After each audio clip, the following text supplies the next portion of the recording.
Good morning. This is American Sunrise Early Edition. I am Brian Glenn. Happy President's Day to everyone. Here's what we're following for you this morning. First, the partial shutdown of the Department of Homeland Security continues. Congress is out of town for the holiday recess, and there are no scheduled votes until February 23rd. Negotiations are at standstill over Democratic demands for ICE reforms, including mask ban and mandatory body cameras. Republicans are pushing back, citing safety concerns. Federal agents, if a deal is reached, lawmakers can be recalled within 48 hours. But for now, the essential DHS employees continue working without pay. Second, the Treasury Department is launching a new whistleblower portal targeting fraud, money laundering, and sanctions violations. Now, whistleblowers could receive between, get this, 10 and 30% of the fines levied from successful enforcement actions. The move follows a major fraud scandal involving federal funds in Minnesota and continues the administration's steps-up scrutiny of government benefits and nonprofit funding.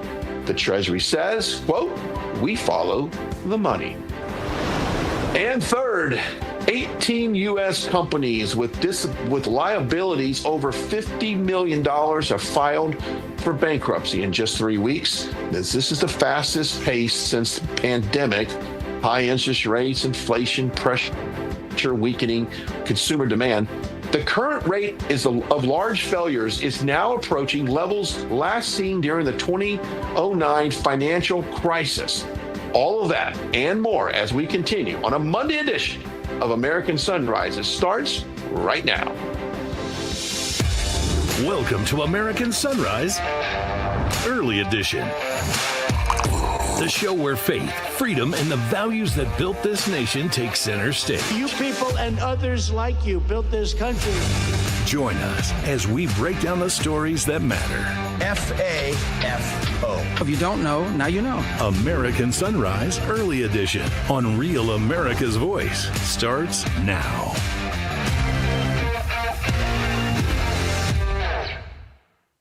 All right, before we go any further, let's get you ready for the day. Here's what you can do to start your morning with us. Now, take a look at the bottom of the screen right now.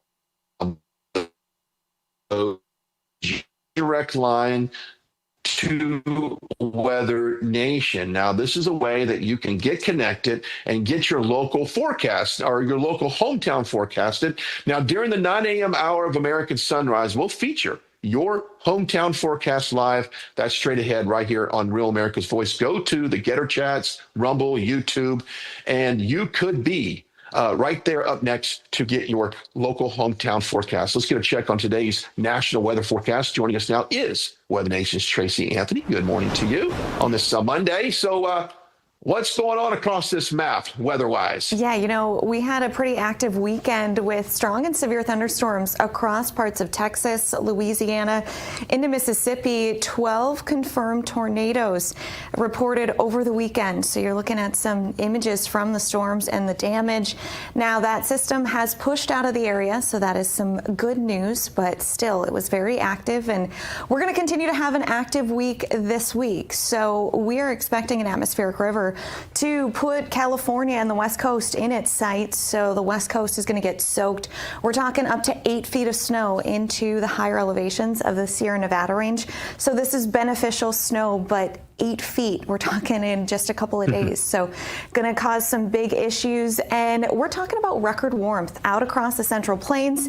This is also going to spark an extreme threat for fire danger. So northeast Colorado into Nebraska with this ridge of high pressure that is building. So with this high pressure center, we are allowing that warmth to lift farther north.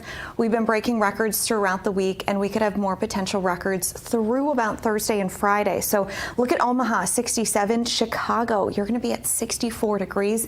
So you're starting off a little cooler in the 30s, but our daytime highs are getting well above average. We're talking 20, 30 degrees above average for this time of year. So very warm, and out across the East Coast, temperatures still going to be pretty seasonable, right around 40 degrees. But for the next 24 hours, most of the moisture is going to be impacting areas out west. We're dry across the Central Plains, and a little rain for areas of South Florida. But as we get into the next couple of days, the heat is going to stick around and the moisture is going to stay out west. So we're just going to compound on top of that. We do have one system that will skirt across the northern half of the nation that is going to give areas like northern Minnesota and New England some snow over the next 3 days. But really, still, the issues are going to be out west and for the Central Plains as fire danger becomes a big concern. The southeast, then, we're going to have the heat starting to spread. And Brian, I know we were talking before the show that you're saying in Georgia the daffodils have started to bloom, and they're really going to have those spring-like temperatures here for the end of the week. So lots going on from coast to coast between the heat, the fire danger. This is elevated to the highest tier. So this is where if a fire does spark, it's going to spread very rapidly. We're going to have winds up to about 50 miles per hour, and that's going to be very dangerous for anyone across the Central Plains. Now, there's one other thing I wanted to share with you. We have another volcano or lava fountain from Kilauea. This is the 42nd time we've had this fountain since the last eruption started. I think it was end of 2024. Just incredible views. I don't know if you've ever seen anything like this. I have not with my own eyes. Neither have I. It's amazing a video when you see any of these volcanoes erupt like that. It is just pure power from Mother Nature. And by the way, for those that are living in the South, let us know if the daffodils are coming up in your front or backyard. We'd love to hear that. Drop that down in the chats as well. And don't forget to scan that QR code and get your hometown forecast from Tracy. Tracy, thank you so much for joining us this morning. We'll see you on American Sunrise. Sounds good. See you soon. See you soon. All right, back to our top story this morning, a partial government shutdown limited to the Department of Homeland Security. Now, this continues, and this is what's moving on right now. Congress is out of Washington for President's Day recess, so there's no vote scheduled until February 23rd. Now, members are on standby in case they can be called. I don't anticipate that happening, but it could. But right now, negotiations are at a standstill. A dispute centers on Democrat demands. Now, check this out. For ICE reforms, they want to include agents wearing a mask and requirement for mandatory body cams. I think really all of us are in support of the body cams. I think that's a good thing. But Republicans are pushing back, arguing that a mask ban could expose federal agents to doxing and retaliation. Now, President Trump said that he would sign a clean funding bill if it reaches his desk. Now, so far, it hasn't. Here's what we know. This is not a full government shutdown. The rest of the federal government is fully funded through September 30th, but DHS agencies are impacted. TSA. I just traveled the other day. You've got all these TSA agents out there. First thing I thought for a second was, well, let's see how long they last. Accordingly, they've gotten a paycheck. They will not miss a paycheck if this thing gets funded here in the next couple of weeks. Now, the Secret Service, also Border Protection affected, FEMA, most of the employees are classified as essential, which means they will continue to work without immediate pay. Now, if this stretches until mid-March, DHS employees will begin missing full paychecks. Officials warned that could lead to airport staffing shortages and travel delays, as this is also the second time this has happened this year, and it comes months after the last shutdown, which lasted 43 days, that affected just about everyone. Now, here's why all of this matters right now. First, this is a fight over border enforcement and agent authority. Now, Democrats say it's about oversight. Republicans say it's about protecting officers during a time of heightened threats. Now, secondly, this puts pressure on DHS without shutting down the entire government. It's targeted. And third, if this extends long enough for DHS workers to miss paychecks, the political dynamics change quickly. Airport lines get longer, and travels fill it. And that's where the voters will notice on that. Now, right now, there's no deal. There's no vote, no movement until Congress and the Senate returns on February 23rd. Now, unless leaders strike an agreement during this break, we'll continue to track on all of this. Now, what's really important to point out here is that the White House is almost dealing directly with the Senate and directly with Congress. This is something that almost like leapfrogged over some of the leaders in those respective positions. So they need to, if they work something out, Thune will call it back in session. Johnson will call it back in session. Not necessarily need Johnson, but really Thune to get this thing put on track. Now, if you look at most Americans support the ICE and what they're doing, taking people off of the streets, criminals, hardened criminals off the streets. And if there's any requirements right now that I think Republicans are willing to do is the body cams. I think the body cam makes sense. A lot of times it's able to record interactions between ICE agents and potential suspects and have that all documented. But the mask is a no-go on that. That does leave these ICE agents completely susceptible to being doxxed and perhaps harassed in their homes. So I don't see them backtracking on that. And then the judicial warrants that they want in order for these ICE agents to track some of these illegal immigrants down. That's what Democrats want. Republicans say that is also unneeded at this point, and that would make it very difficult for someone to actually track some of these individuals down if they have to go through this judicial warrant process to get it in order to obtain some of these illegal aliens. So we'll keep an eye on that. All right, when we come back, this is interesting. The Treasury Department opens new whistleblower portal offering cash rewards to expose fraud and money laundering. Something else. And 18 major companies file for bankruptcy in just 3 weeks. What is a signal?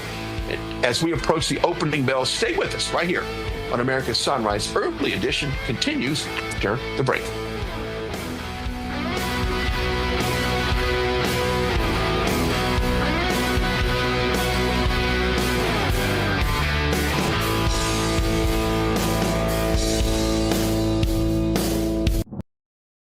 Welcome to Real America's Voice, Real Minute. Your quick look at the powerful stories of faith and freedom, inspiring audiences across the nation. Angel Studios presents. I'm Bo Davidson with this Real America's Voice, Real Minute. Most people know the biblical story of David, the shepherd boy who fought Goliath and became king. Well, Angel Studios has created a new animated film called David that tells the story of Israel's greatest king. Followed when I'm looking for the way, when I'm searching for the answer, in the moments I'm afraid.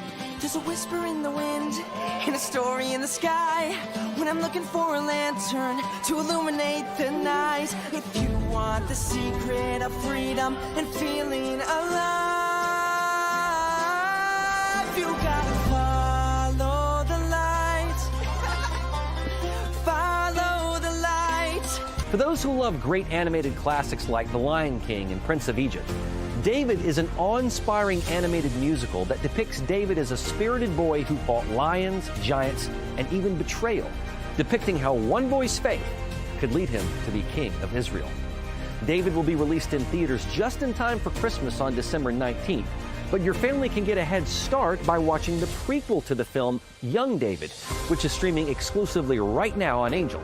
It's perfect for the entire family and has memorable music. So once you join the Angel Guild, you can start watching Young David right now and prepare the fam for the David film in theaters in December. And by joining the Guild, you'll guarantee 2 free tickets to see it. And it's a great value. Let's be honest, going to the movies isn't all that cheap. But if you're a member of the Angel Guild, not only do you get those 2 free tickets to David, but you'll now have access to every single film or TV series on Angel at your convenience.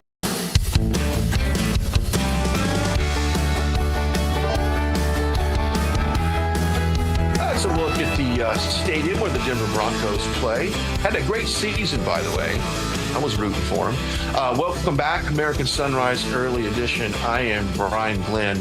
Good to have you with us on this Monday. We're tracking the White House, the markets, and the stories that are shaping your day. As always, we invite you to enjoy the conversation on Getter, YouTube, and Rumble. We're live. We're listening. We'll chat back. We'll do that. But let's take a closer look at what's moving from the Treasury Department this morning.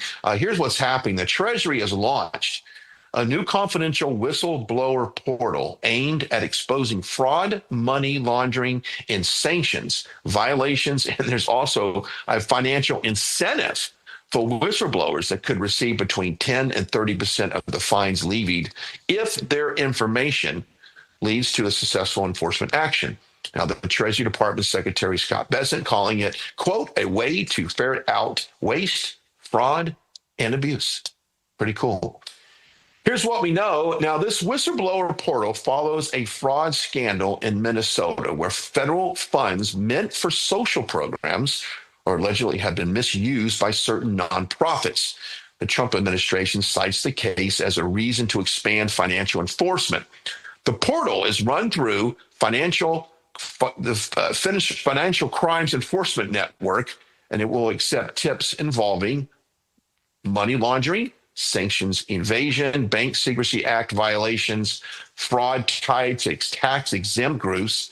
The IRS is also launching a dedicated fraud task force group organizing the message, follow the money on all of this.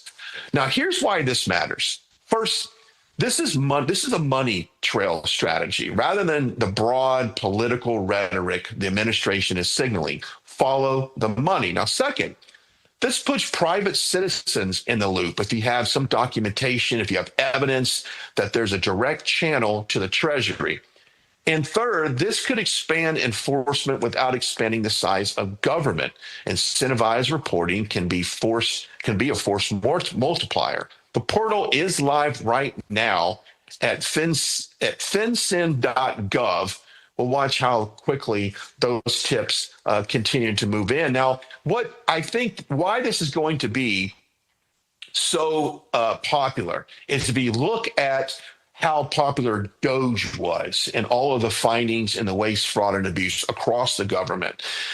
That was hugely popular with the base, the American people. They wanted to root all of that out. And so that's what DOGE essentially did. Now, this, in a way, being that it's a whistleblower, kind of a tip line, it has the same type of effect. So we'll see how that progresses as we move into this year and this first quarter on all of this. Let's go ahead and find out what's going on there as far as the tips on this whistleblower hotline. And this is just one of the things. Now, shifting gears from a word from our sponsor. This is the Birch Gold Group.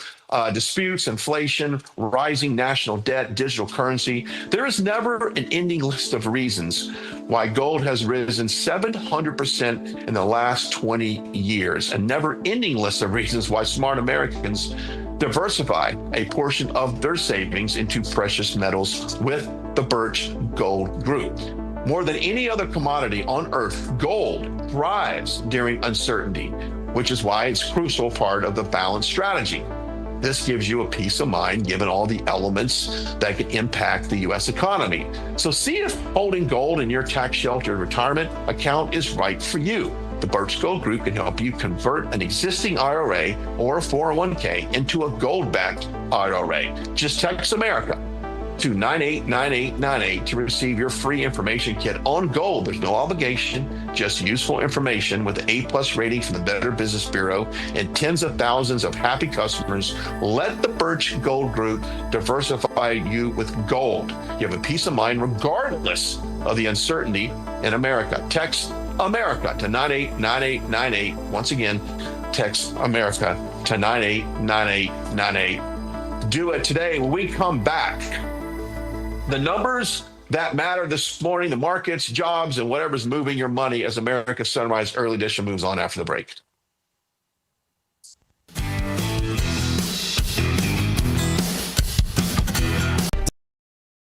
Welcome to Real America's Voice, Real Minute. Your quick look at the powerful stories of faith and freedom, inspiring audiences across the nation. Angel Studios presents. I'm Bo Davidson with this Real America's Voice, Real Minute. Most people know the biblical story of David, the shepherd boy who fought Goliath and became king. Well, Angel Studios has created a new animated film called David that tells the story of Israel's greatest king.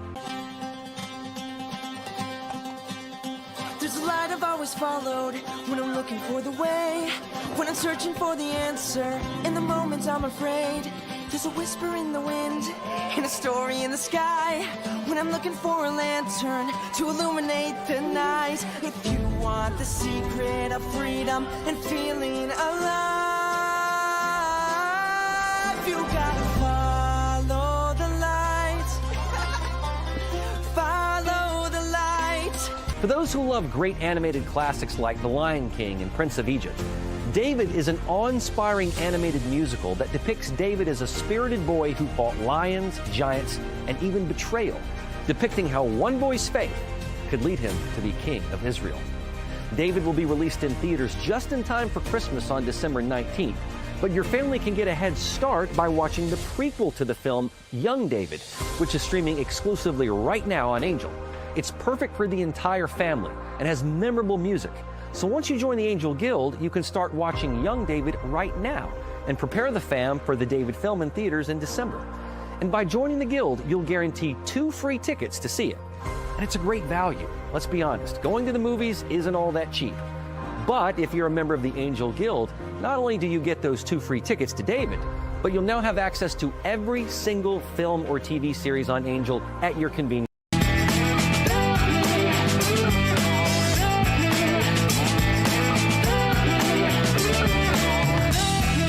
Welcome back on this Monday edition of American Sunrise. I am Brian Glantz. Thanks so much for having with us this morning. We're tracking the White House, the markets, and the stories shaping your day. As always, we invite you to join the conversation on Getter, on YouTube, on Rumble. We're live and we're listening. We're going to jump in the chat. I'm going to jump in the chats later and talk with you guys. But let's take a quick look of where the markets stand and what's to watch as we move into this Monday.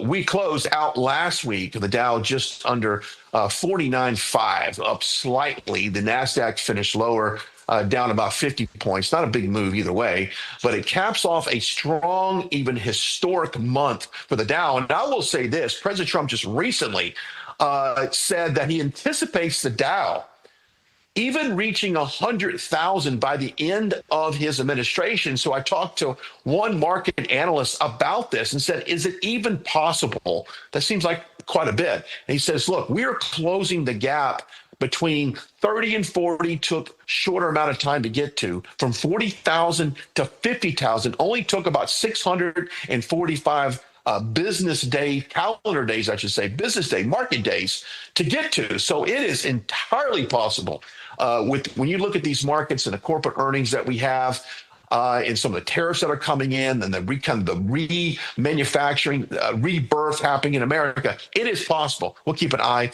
on those markets as well. Now, in the energy sector, oil closed just down under $63 a barrel, natural gas just under $3, and a 10-year yield sits at a 4.94%. Now, here's the bigger signal. 18 U.S. companies with more than $50 million in liabilities have filed for bankruptcy in just the 3 weeks. Now, that's an average of 6 large filings a week, the fastest pace since the pandemic. Now, if it comes after 717 large companies filed for bankruptcy in 2025, that's up 14% from year over year. So what's driving this? Analysts point out high interest rates.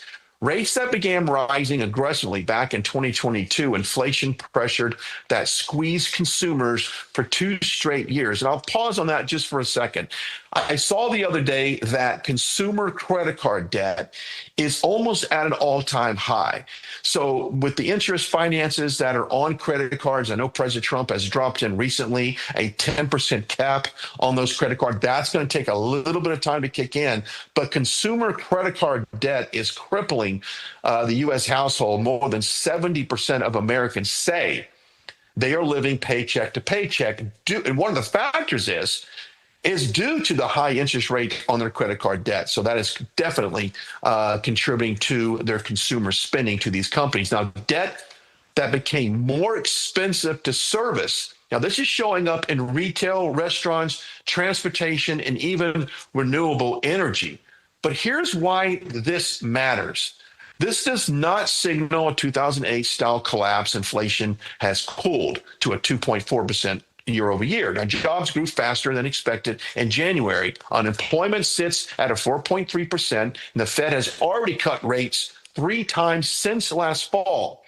So here's what we're seeing. It's not a crash. It's a stress test that companies have over-leveraged during easy money years and now hitting the wall. Stronger companies and adjusting. The key question now, does this wave stabilize as rates level off, or does consumer confidence continue to weaken?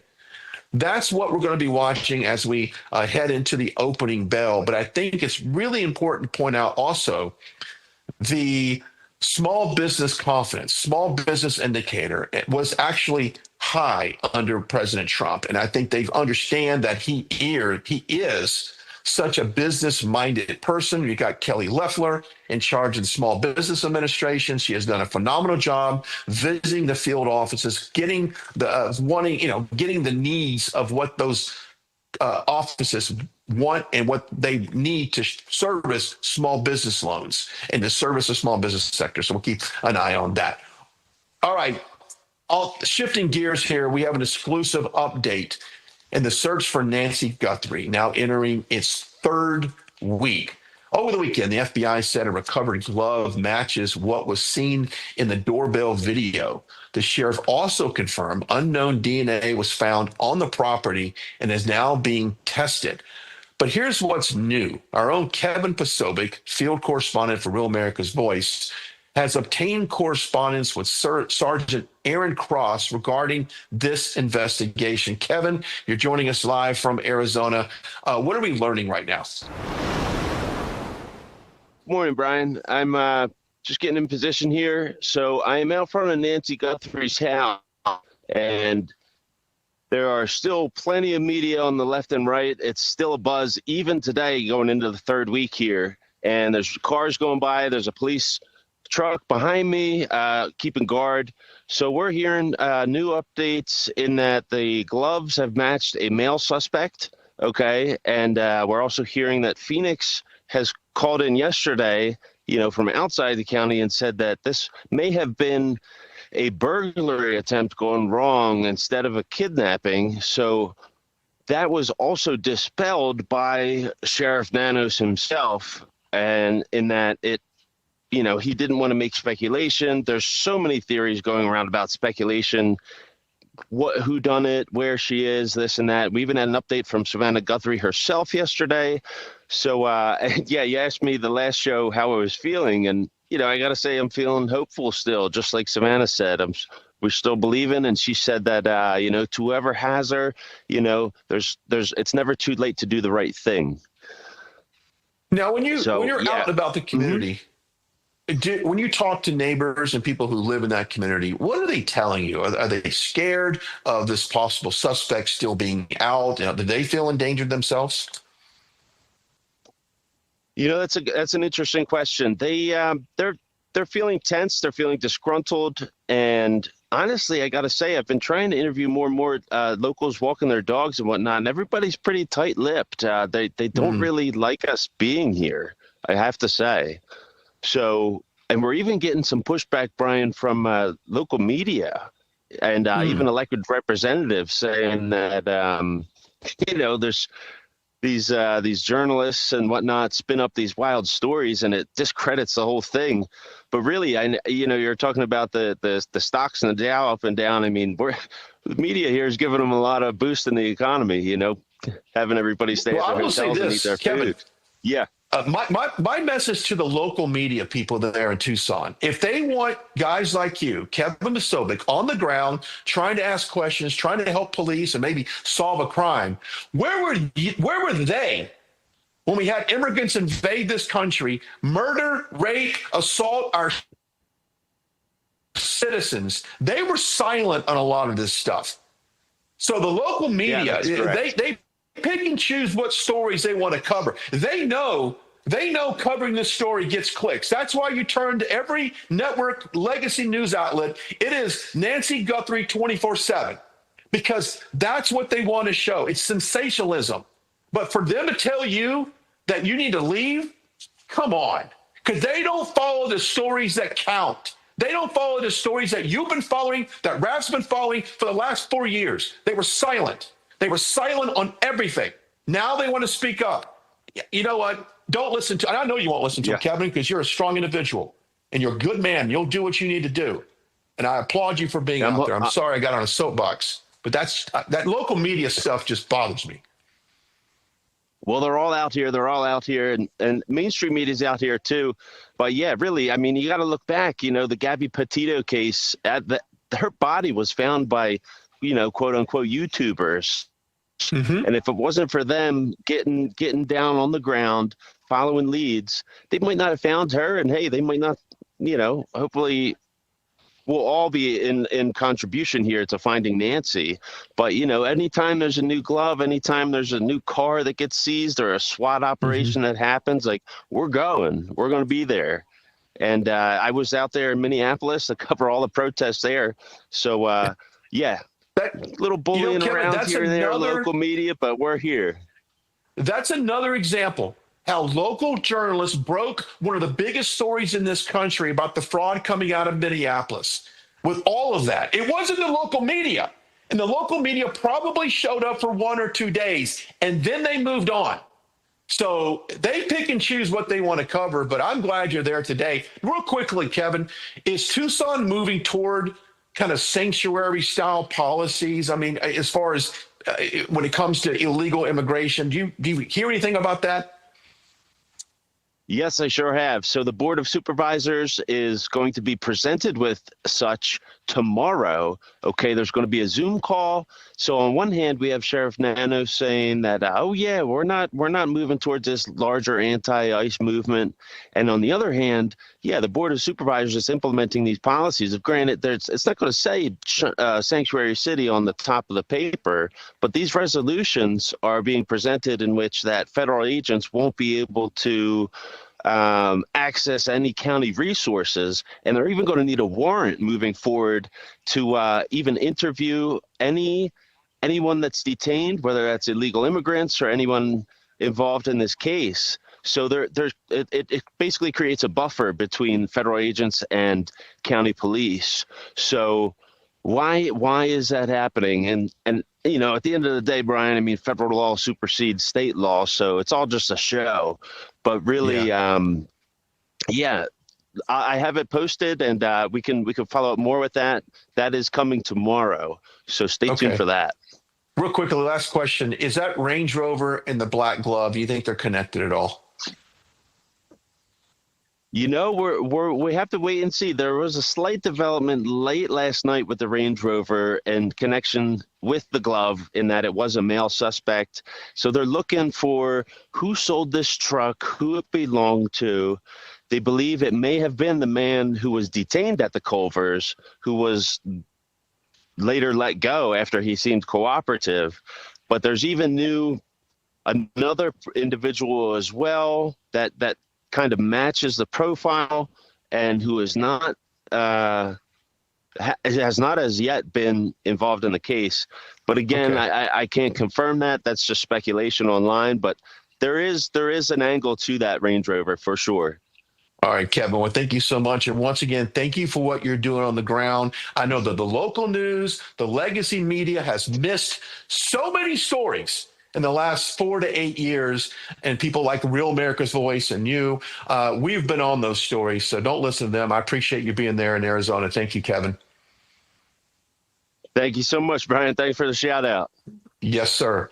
All right, quick word from our sponsor, Artillery Tea Company. This is America's first veteran-owned tea brand. Their mission is simple: maximize flavor with whole leaf blends and chemical-free tea bags. Now, there's no junk, it's just real tea, and here's a tactical advantage. Each bag brews twice. Just go to artillerytco.com and use the code RAV for 10% off for your first order. That's artillerytco.com. Premium tea, mission-driven, brewed for the brave, like Kevin Posobiec. He's brave. Up next, America builds less than 1% of the world's commercial ships. The White House says that ends now. Inside the new Maritime Action Plan and how it takes direct aim at China. Stick around. We'll come back in a few.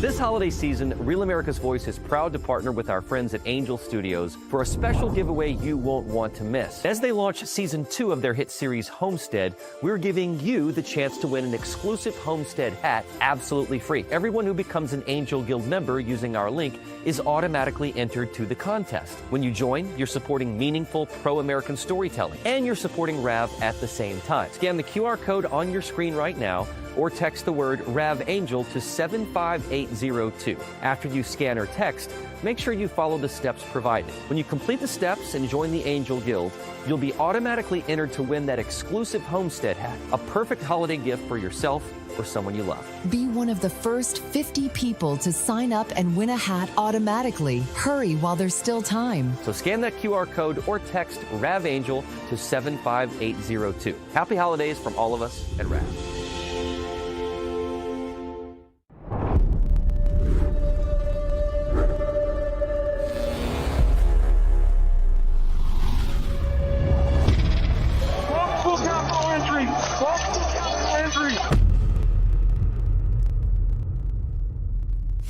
The radical left knows exactly what they're doing. They want to steal the election. We're going to walk down Pennsylvania Avenue, and we're going to the Capitol. They need to take back our country. Events in Washington have taken a violent and tumultuous turn.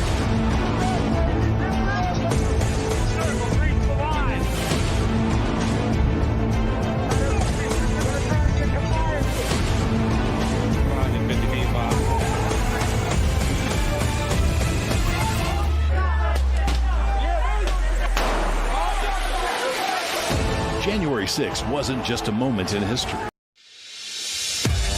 Welcome to American Sunrise Early Edition, the show where faith, freedom, and the values that built this nation take center stage.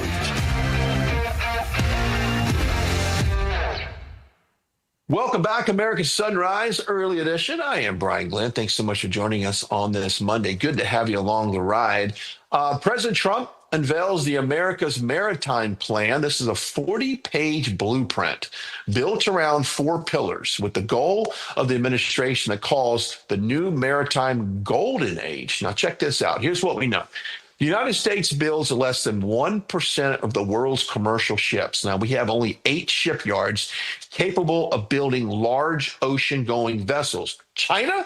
Well, they dominate the global market. The White House says that's not just an economic problem, that's a national security problem. So here's the plan, does the 4 big thing. It rebuilds domestic shipyards, it expands the U.S. flagged fleet, and it invests in maritime workforce training, and it strengthens the industrial supply chain. This is industrial policy, but with America First edge to it. Now, here's why this matters. The plan calls for modernization shipyards with new dry docks, cranes, and digital technology. This is creating maritime prosperity zones to attract private capital, a multi-year ship contracts to end the stop-start cycle, tax incentives for U.S. maritimes, and a fee on foreign-built vessels entering U.S. ports. It also calls to expand cargo preference, meaning more government shipments move U.S. built ships, U.S. flag ships. Now, this is about jobs. It's about competition with China. And it's about making sure if a global crisis hits, America can build and move on its own fleet. The big question now is, will Congress fund it? Oh, that's a big question. And how fast can that actually happen? Now, this is one of those stories that doesn't dominate the headlines. It's not a sexy topic, but it's very much needed right now. This could shape the next decade of shipbuilding, sea lift, and Arctic access supply chains. The administration is clear. If we don't build it, we defend on someone else's, and in 2028, that someone else is often China. Now, I noticed the other day there's a shipyard in Port Arthur, Texas. They got the contract to build these new ice cutters that the Coast Guard needs desperately. So they got the contract for that, and it's going to require thousands of jobs on building these new ships. So it's a great boost for the local economy, and that's what we need. But it comes to defending our country. If we're not building the ships that we need here, and we got to rely on another country to build them, we're done. We're cooked, as the millennials say. We need that manufacturing to stay here in this country. That's why it's vital that we bring this manufacturing back. That's why it's vital when you look at the steel industry to make sure we keep the U.S. steel in the U.S. We keep building all of this that we need to build these ships. And that's what makes President Trump one of the reasons why he's such a great president. He had that vision of America first. Yes, America first means policies. It means putting America first. It means closing the border. It means economically putting it first.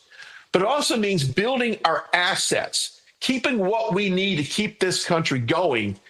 We make that build. We build that stuff here. We keep that in progress. And not only is it great for the economy, for manufacturing, jobs, and all the second and third dairy jobs, restaurants, hotels, things like that that benefit from people, from businesses coming in, building these products.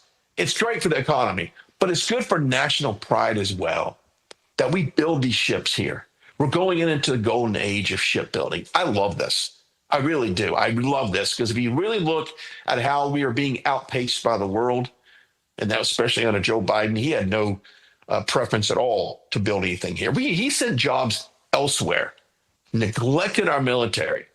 President Trump comes in, rebuilds the military, puts pride back in the military. Secretary of War Pete Hegseth made it now, something that people want to do. The young people in America did not want to join the military under Joe Biden. They had no pride in the military. And I say that, and I'll probably get skewed in the comments, but they didn't. Enlisting rates were down. That's a fact. President Trump comes in, revitalizes the American spirit. Secretary of War Pete Hegseth comes in, gets the wokeness out of the military. He's brought it back. So recruitment levels are at all-time highs. We've got now men and women that want to sign up and fight for this country. So why not give them the best tools possible? Put them in the best ships possible, made right here in the U.S. I think it's great. So we'll keep an eye on all of that as we move into the first quarter of the year.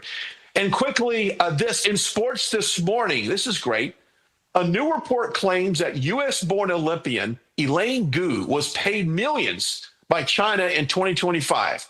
The Wall Street Journal says the Beijing budget document showed Gu and figure skating Zhu Zi, probably mispronounced that, received $6.6 million last year. The document also listed nearly $14 million over 3 years after it went public. Their names were removed. Gu competed for China, and this has already earned tens of millions of dollars in endorsements. The 2026 Winter Games will be her second Olympics. Interesting story. All right. Also, by the way, we also had the Daytona 500 this past weekend. I don't know if you watched it. It was great. Congratulations to Michael Jordan's team who took home the trophy there at NASCAR's first. It's interesting about NASCAR. They start their season with the biggest race of the season. It's like the NFL starting the Super Bowl, that being week 1. So congratulations to Michael Jordan. Okay, when we come back, the Morning Exchange, David Brody joins us for a lot more. From shipbuilding to shutdowns, what is all this signal for the midterms as we close out this hour? Stay with us. We'll be back here in just a few.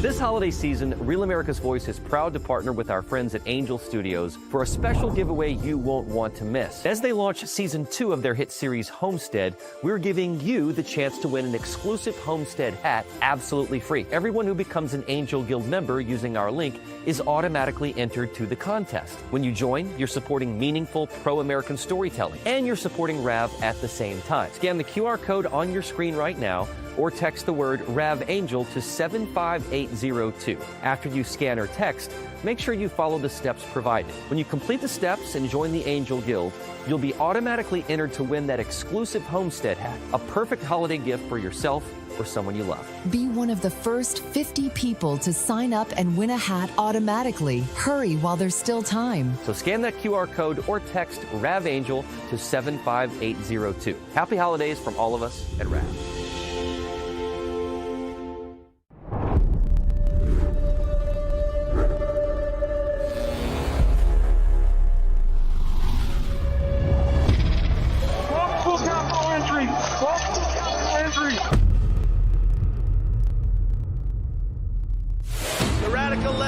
Exactly what they're doing. They want to steal the election.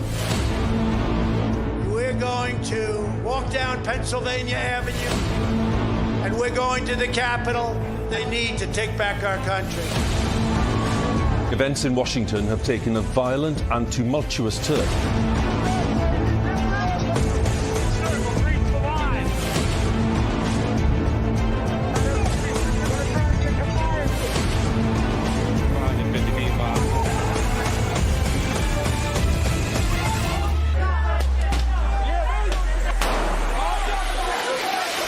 January 6th wasn't just a moment in history. All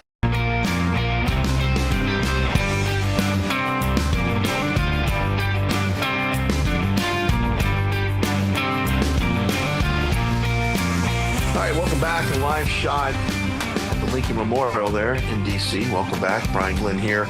As we close out this Monday edition, here's our exchange. Let's bring in the good, the one and only David Brody to wrap up today's hour and reshape the day, if we could. Could we reshape the day? Is that possible? I don't know. I mean, it's early. Why not? Let's reshape it. Yeah, why not? Reshape the way this news cycle is going, Brian. We can reshape it 5 or 6 times throughout the day.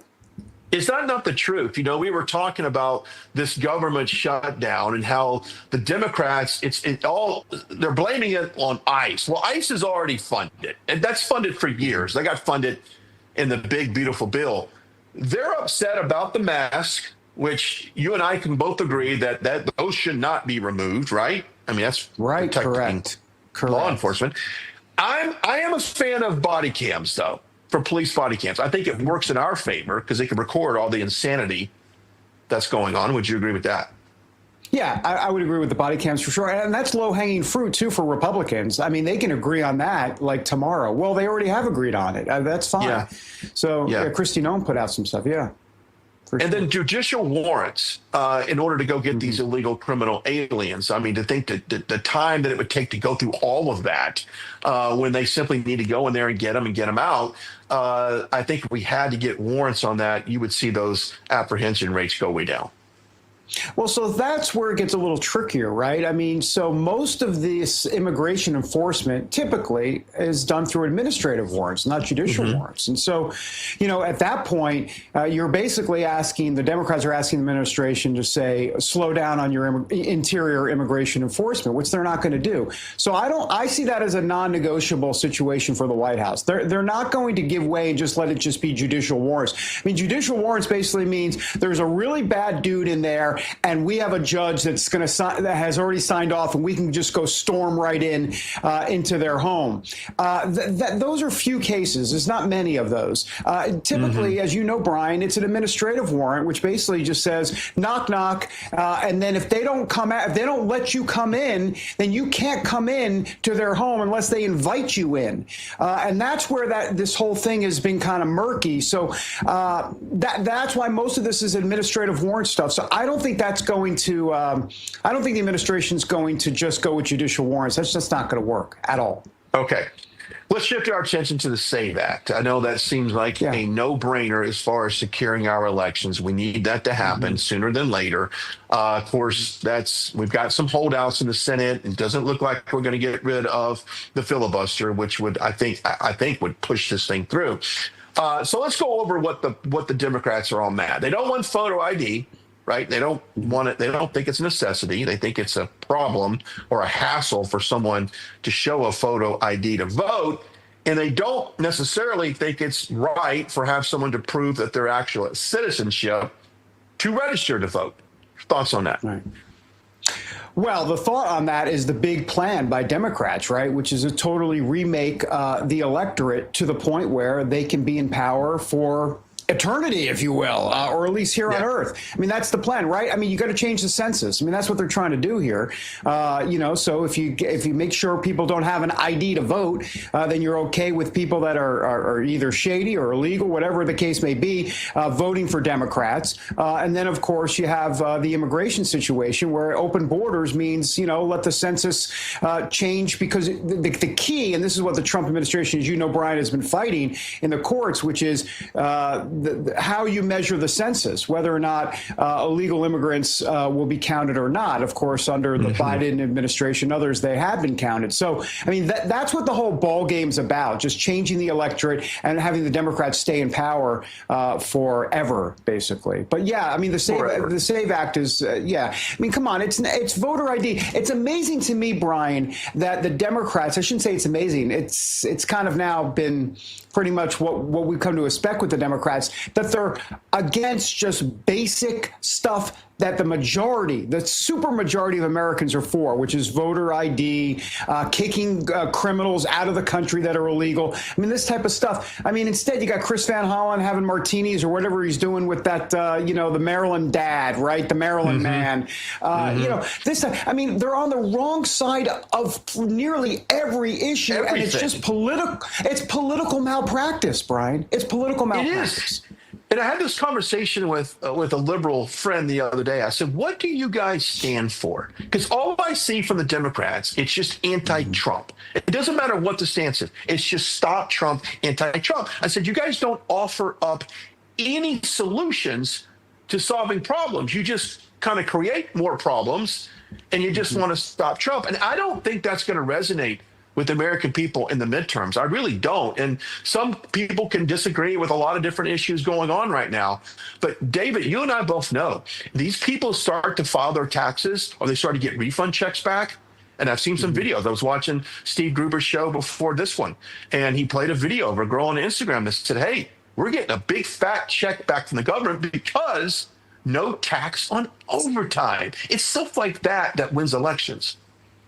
That exactly, and we're starting to see economic recovery already in some of these numbers that have come out in the last month or so, and we haven't even hit July when the big beautiful bill is really going to kind of ramp up and take effect. So this whole thing about Republicans are doomed in the midterm. Look, I get it. I mean, there's a lot of problems and warning signs and all of that, but let's see where the economy goes. I mean, people at some point, if this thing starts to really turn, and I think it's turning already, but if it's really going to turn to the point where it's going to be a net positive for Republicans, well, that changes the whole complexion of the midterm. So I'm not quite ready to write off Republicans quite yet, especially in February of 2026 when we got the midterms, how many months away? 8 months away? I don't know what it is. Yeah. I know that down in Georgia, early voting starts, I think, in like about a week for some of the special elections there in the 14th district. And there's some other races around the country that early voting starts here the 1st of March. So we are often running on that as well. Hey, Brian, can I just go back real quick to something you said about Trump? I mean, Democrats have really screwed this up because obviously they went anti-Trump. They went into Trump derangement syndrome and they got Trump 1. Then they got Trump 2.0. Even after all of the indictments and everything, they still couldn't put him down, if you will, or beat him down politically, I should say.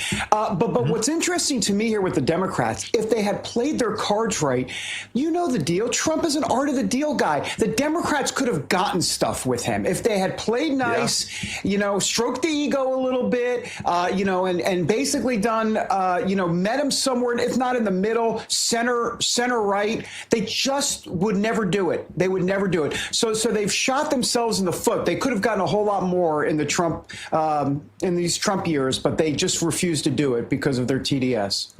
Yeah, and they have the wrong leaders that are bringing these negotiations to the table. You're absolutely right.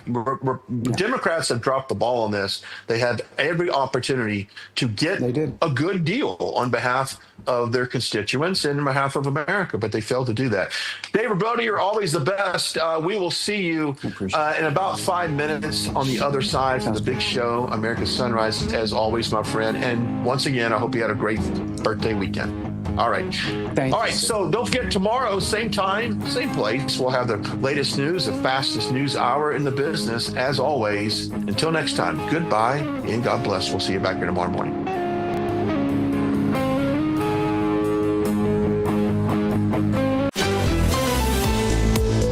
American Sunrise is a great way to start your morning. Join us Monday through Friday from 8 to 10 a.m. Eastern Time. We've got the news of the day and some compelling interviews that you don't want to miss. Here's what you missed from yesterday.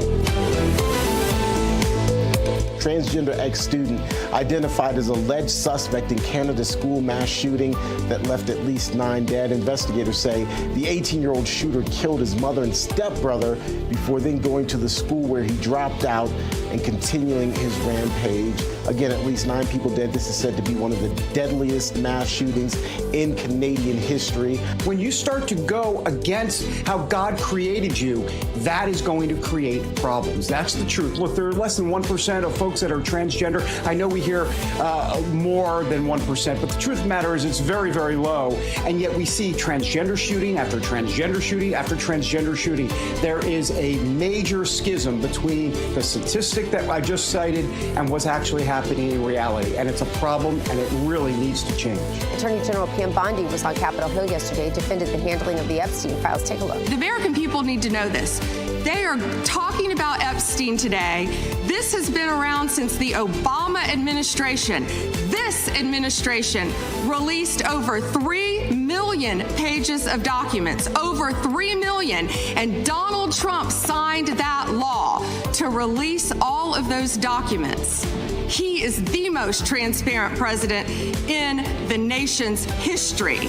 People want arrests. They want arrests. We all the talk and everything happening on Capitol Hill, we're ready for some people to be punished over this. Yes, and let me say this. I give AG Bondi credit for getting those files released. I had been asking for years for the release of the Epstein files, not because of celebrity, but to know who was in Jeffrey Epstein's network and how they built out this global sex trafficking network. Senator, let me ask you about this DHS funding. Friday the 13th, appropriately tomorrow, in terms of the DHS funding possibly going away and shutting down. What is the latest from Capitol Hill? ICE is funded through 2029. We've already done that. We did that in the Working Families Tax Cut Big Beautiful Bill. And what they would do is cut the funding for TSA, for the Coast Guard, for FEMA. And FEMA's budget comprises 35% of DHS funding. So what the Democrats think they're going to get from this, I don't know. It's ludicrous, like the Schumer shutdown was.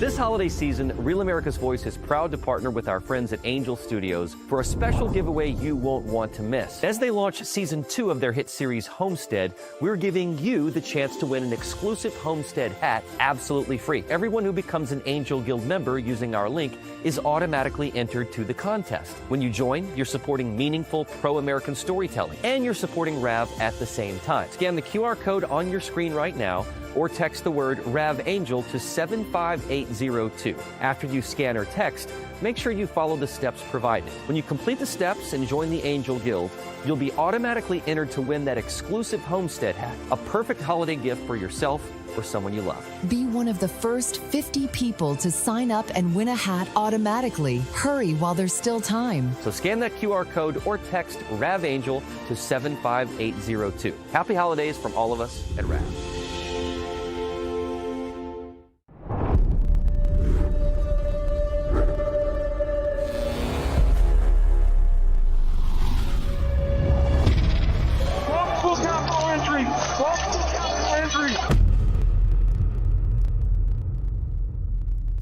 The radical left knows exactly what they're doing. They want to steal the election. We're going to walk down Pennsylvania Avenue, and we're going to the Capitol. They need to take back our country. Events in Washington have taken a violent and tumultuous turn.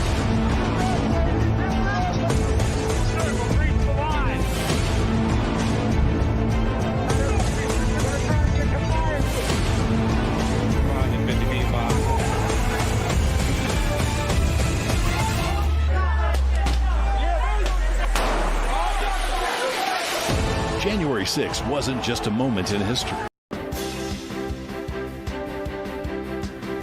Just ahead this Monday morning on American Sunrise, the Justice Department sent a letter to Congress of politically exposed persons in the Epstein files. What else is going to come out? We're going to tell you about it. Plus, the Department of Homeland Security has officially shut down after Congress failed to pass funding before the deadline, leaving TSA agents and other workers on the job without pay. When will this end? Tennessee Congressman John Rose will have some insight for us. Also later, Secretary of State Marco Rubio outlines a new foreign policy vision, urging Europe to reinforce alliances with the U.S. while criticizing issues like mass migration, free trade, and climate policies, and stressing that the U.S. and Europe belong together. How did that message go over? We're going to have those stories for you, so much more, as American Sunrise starts right now. Good morning, America. Welcome to American Sunrise. Whether it's culture, we have breaking news to share with you. Politics. President Trump is joining us live now from Florida. We've got you covered. This is what it looks like to be a patriot. We have to protect the American family. The American dream is still alive. I'm David Brody. I'm Terrance. And I'm Dr. Gina. All right, good morning, Patriot Warriors. I'm Dr. Gina. We are live with you from the Palm Beaches. Hope you had a great weekend. Let's bring in Emily, who is with me here in the Palm Beaches. Also, Debro, who's out there in Washington, D.C., David Brody. Good morning. I hope you had a beautiful birthday weekend. Hope you didn't crush any eggs all over yourself this morning on your studio. No. Yeah. No, I heard that was you. Yeah, that was me. Yeah, making messes every single day after all these years. Emily, it's embarrassing. Thank God you're not like me. I spilled coffee all over my dress this morning, so hopefully we don't see that on camera. You know, at least we've got a thing going. You know, we're getting our Monday morning started. It's quite the Monday. That's quite the Monday. Oh, great. So you both are making messes, so you're Democrats, is what you're saying this morning. Okay, got it. Those are fighting words, David. Fighting words. I don't know, David Brody. The Republicans are making some pretty good messes out of things these days. Fair enough. Fair enough. All right. Hey, by the way, there's a lot of news to get to, but there's some really important news on the vaccine front. Senator Rand Paul has introduced this legislation. It actually came out this week that would eliminate federal liability protections for vaccine manufacturers. So basically, you know, those protections have been in place for 4 decades, and they've been used to protect vaccine manufacturers from product liability lawsuits. Dr. G, big deal here. Yeah, for the longest, we switched up. For the longest time, vaccine companies have been held harmless, which means, you can have a vaccine-injured child like millions of people do, and there was literally nothing you could do about it in the United States.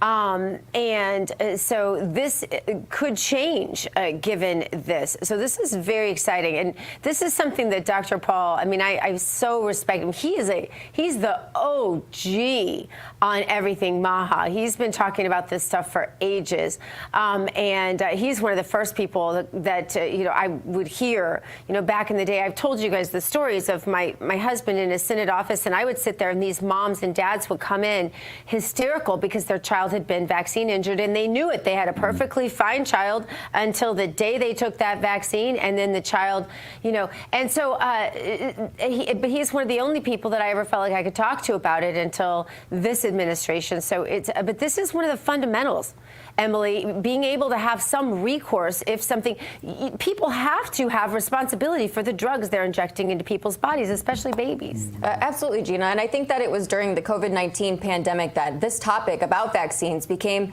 a bit more mainstream, a bit more acceptable to even talk about. You said this was years ago, talking to Senator Paul about all of this, but now look at what is happening now. This is definitely coming to the forefront, and hopefully we are going to see some accountability because, like I said, especially during the COVID-19 pandemic, this is something that, vaccines, like you said, for babies and for young children as well, something that we should be addressing and should be talking about.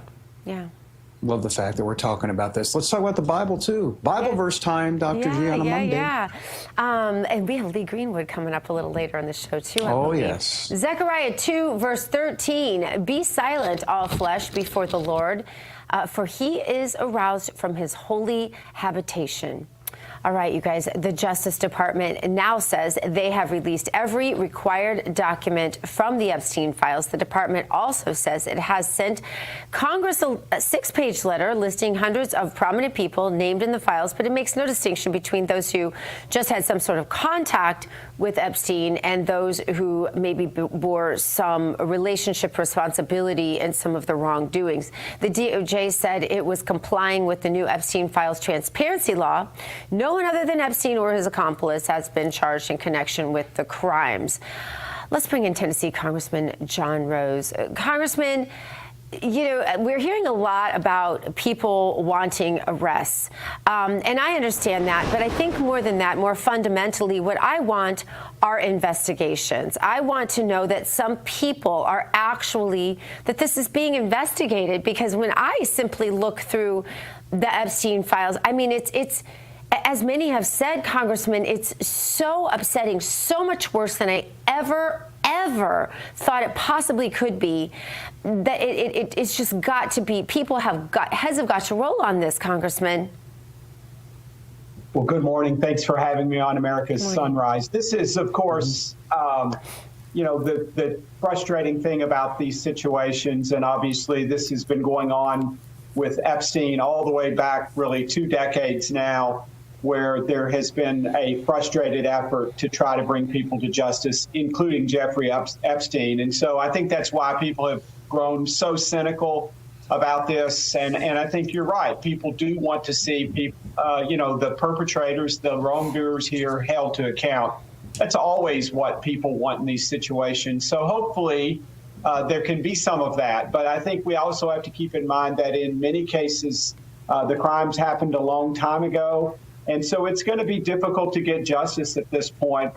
So I think a lot of what we can hope for here is to just call people to account. Yeah, no doubt about it.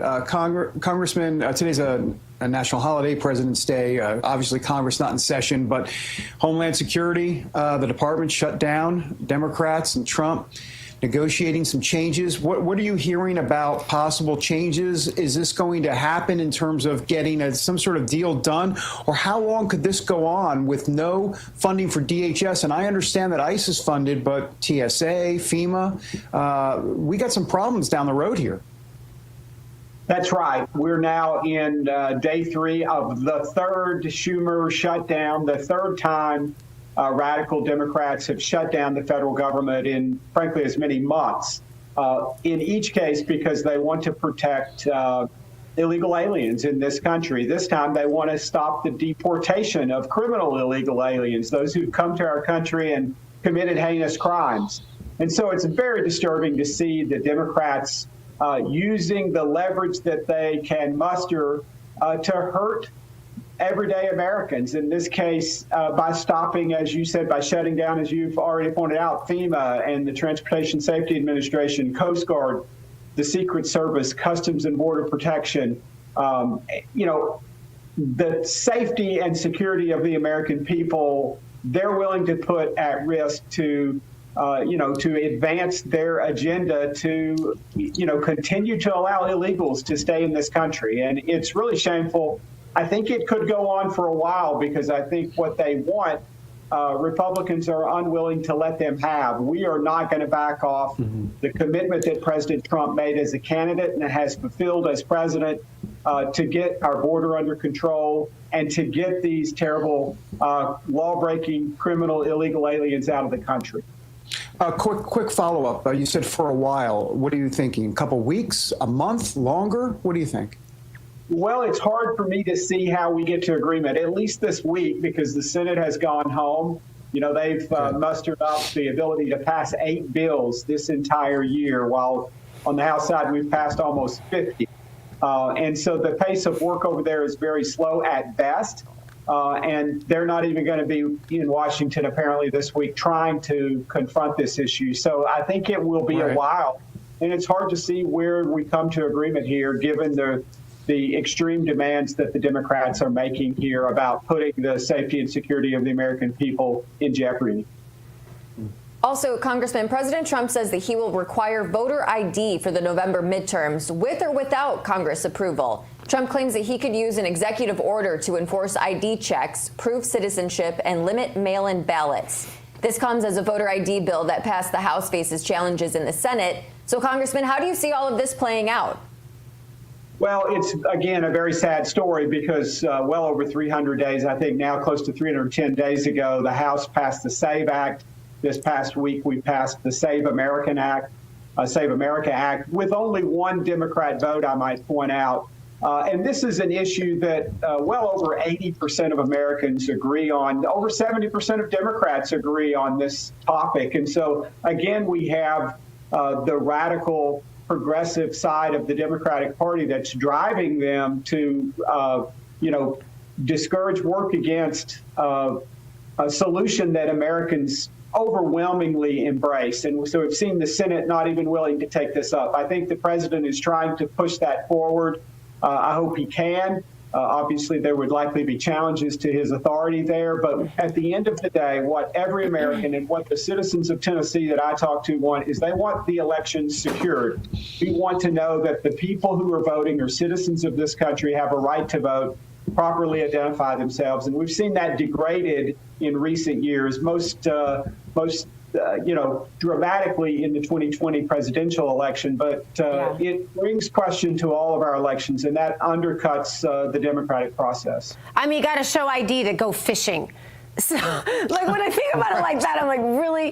Congressman, I want to revisit this Epstein thing because I want to make sure I understand you correctly, because you said you don't think that, it sounded to me anyway, that you don't think that there will be a lot of investigations, prosecutions, arrests, that mostly this would just be about accountability. But here's the thing, Congressman, there's a disconnect between Congress, between Washington, D.C. and MAGA on the ground. If you look through social media, all you're going to see out there is Epstein and Charlie, pretty much. Those are the two things I see when I'm out there in social media. The thing about the Epstein thing is, yes, some of this did happen a long time ago. Some of it didn't. Some of it's actually fairly recent. And some of it, a lot of it, is actually still happening today because no one has been punished. What do we do about that? Well, I think you're right. I think that's where this could lead to justice for some of these victims and hopefully safeguard Americans who might become victims. So we should bring this to light. I don't disagree with that at all. But I think we have to be sober about how the process of justice moves. The wheels of justice turn slowly, as they say. And so I think we have to be vigilant about that. I think it's positive to get the names of some of these folks into the public domain so that there can be a light of scrutiny shine on them. But I think we also have to be sober about the extent of that, and we'll have to be vigilant. And so I applaud those who are pushing forward on this issue, because it is important to safeguard as many Americans as we can and to get justice for as many Americans as we can. We've seen the slow progress here and the resistance to getting this information into the public domain. And we have to keep in mind the need to be careful about, falsely accusing people who unfortunately are swept into this in some way that did not deserve to be. Yeah. So I think we have to be careful with that as well. I agree. I think everyone understands that really clearly. I wish there was as much emphasis on the victims and the current victims of human trafficking, sex slavery, and future victims as well. Congressman, just keep pushing that issue for me up there, if you will. And thank you so much for being on the show today. Thanks. I think you're right about this, and that's one of the things I would point out with respect to the immigration issue is, where were the Democrats when Jocelyn Nungray was being raped? Yeah. Where were they when Lake Riley was being killed? Now they want to protect illegal aliens, but they were not willing to stand up for these Americans. Right, and I'm glad that the Trump administration is all over where are the missing children from the open border days of Biden as well. Thank you so much again, Congressman. Listen, coming up, everybody, President Trump says the Board of Peace will pledge $5 billion to rebuild Gaza. What other initiatives could come? We have those developments for you. Also next, the search for Nancy Guthrie continues. Where is everything? Where does it stand? There was a glove found. There was DNA. We have more facts soon here on American Sunrise.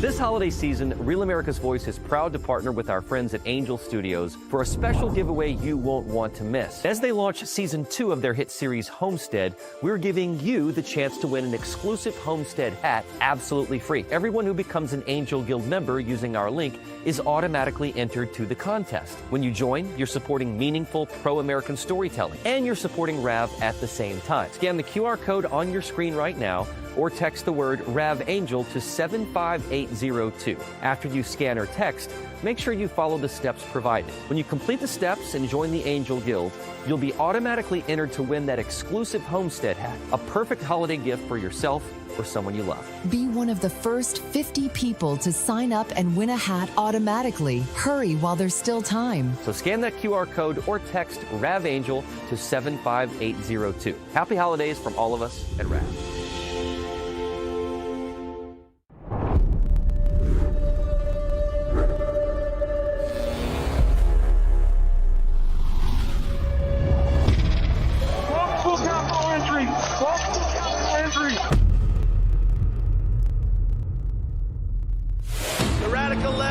Exactly what they're doing. They want to steal the election. We're going to walk down Pennsylvania Avenue, and we're going to the Capitol. They need to take back our country. Events in Washington have taken a violent and tumultuous turn.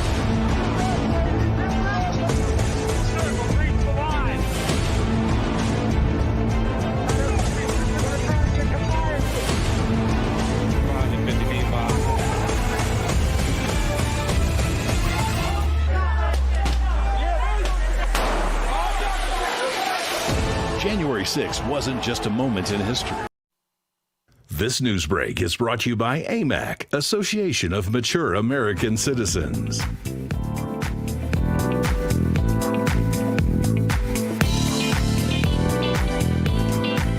The Lincoln Memorial. Lincoln is in there somewhere. Trust me, I've been there. Welcome back, everybody, to American Sunrise. I'm David Brody. Busy day ahead. Let's get to Emily Finn at the Real America's Voice newsroom in West Palm, sponsored by AMAC. The Association of Mature American Citizens is the conservative voice for Americans 50 and older. AMAC is fighting for the values that you hold dear. Join today. Together, we can write the course of America. The FBI says a glove found about 2 miles from the Tucson home of missing 84-year-old Nancy Guthrie appears to match what a suspect wore on surveillance video the night that she vanished. Investigators have sealed off roads and towed a vehicle as the search enters its 3rd week, but no arrests have been made.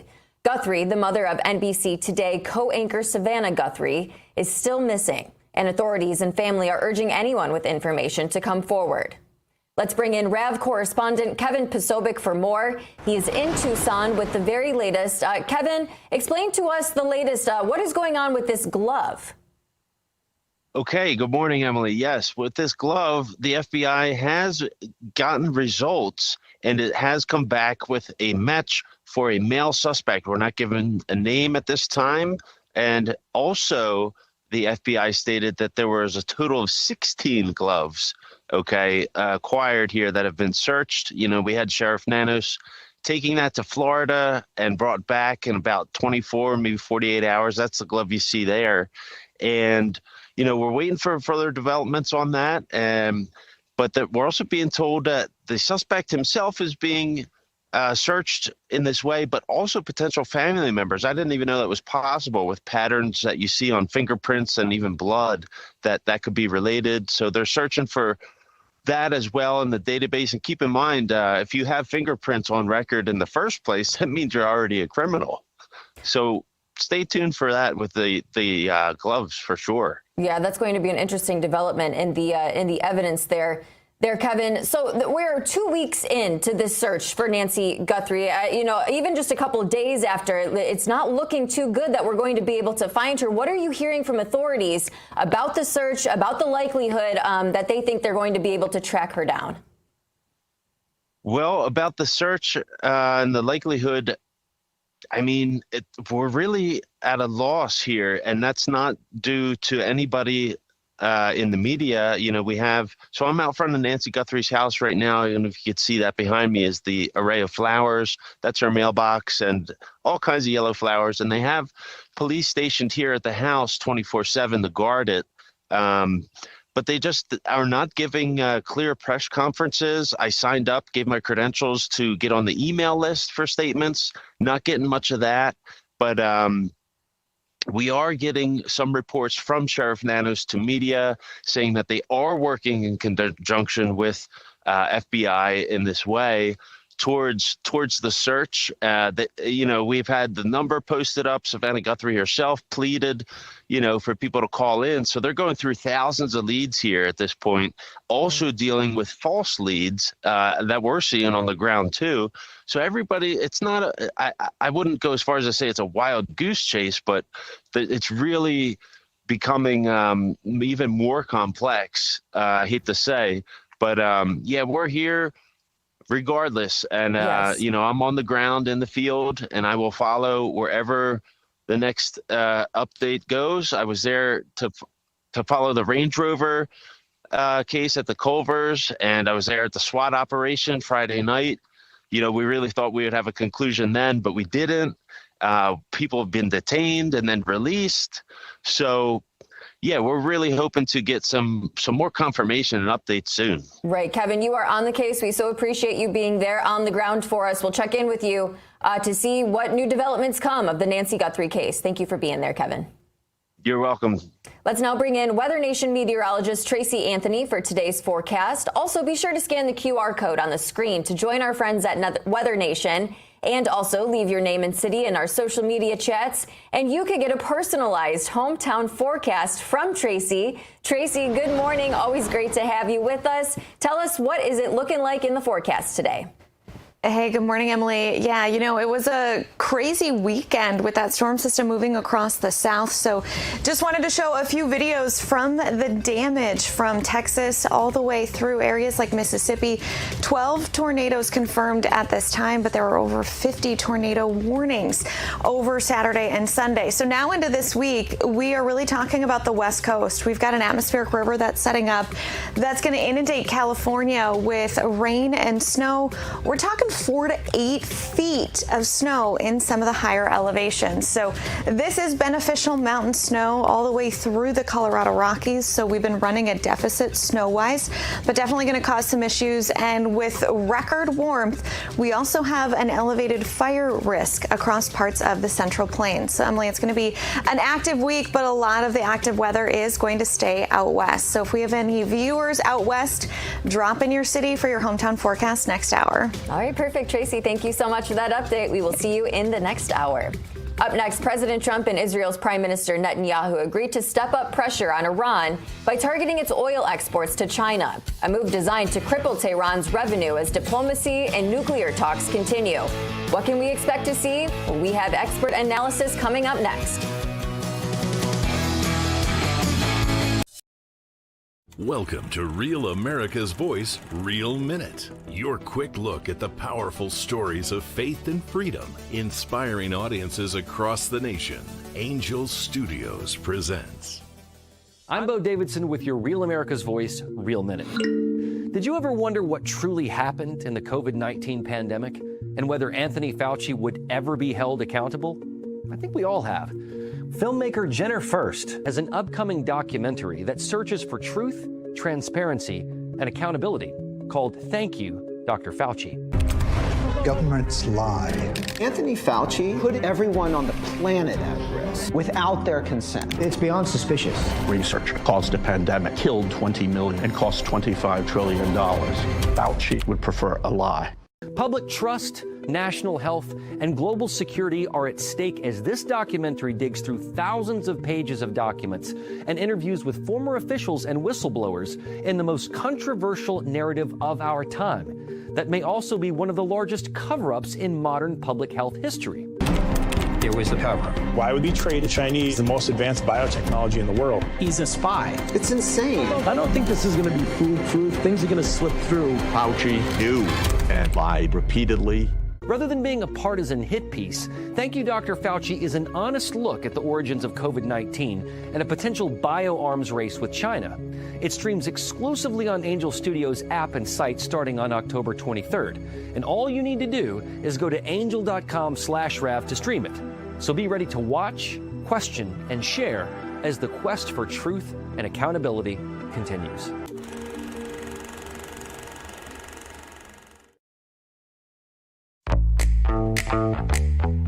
Now is the moment to put your brand in front of an engaged, loyal audience through Real America's Voice.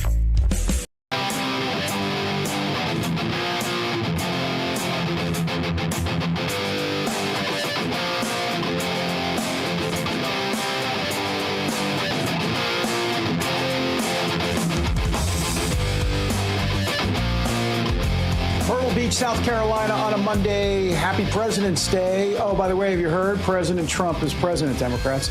Welcome back to American Sunrise. All right, over the weekend, Secretary of State Marco Rubio delivered really a truly amazing address at the Munich Security Conference, outlining what he called the future of America's foreign policy under the Trump administration. Got rave reviews. He warned against mass migration, criticized global free trade. He pushed back on the idea of a rules-based world order, saying that the United States will prioritize national interests. And Rubio also said, while America is willing to act alone, if necessary, it prefers to work with our European allies. In case you missed it, here's part of the speech where Rubio calls on our allies to be strong. Take a look.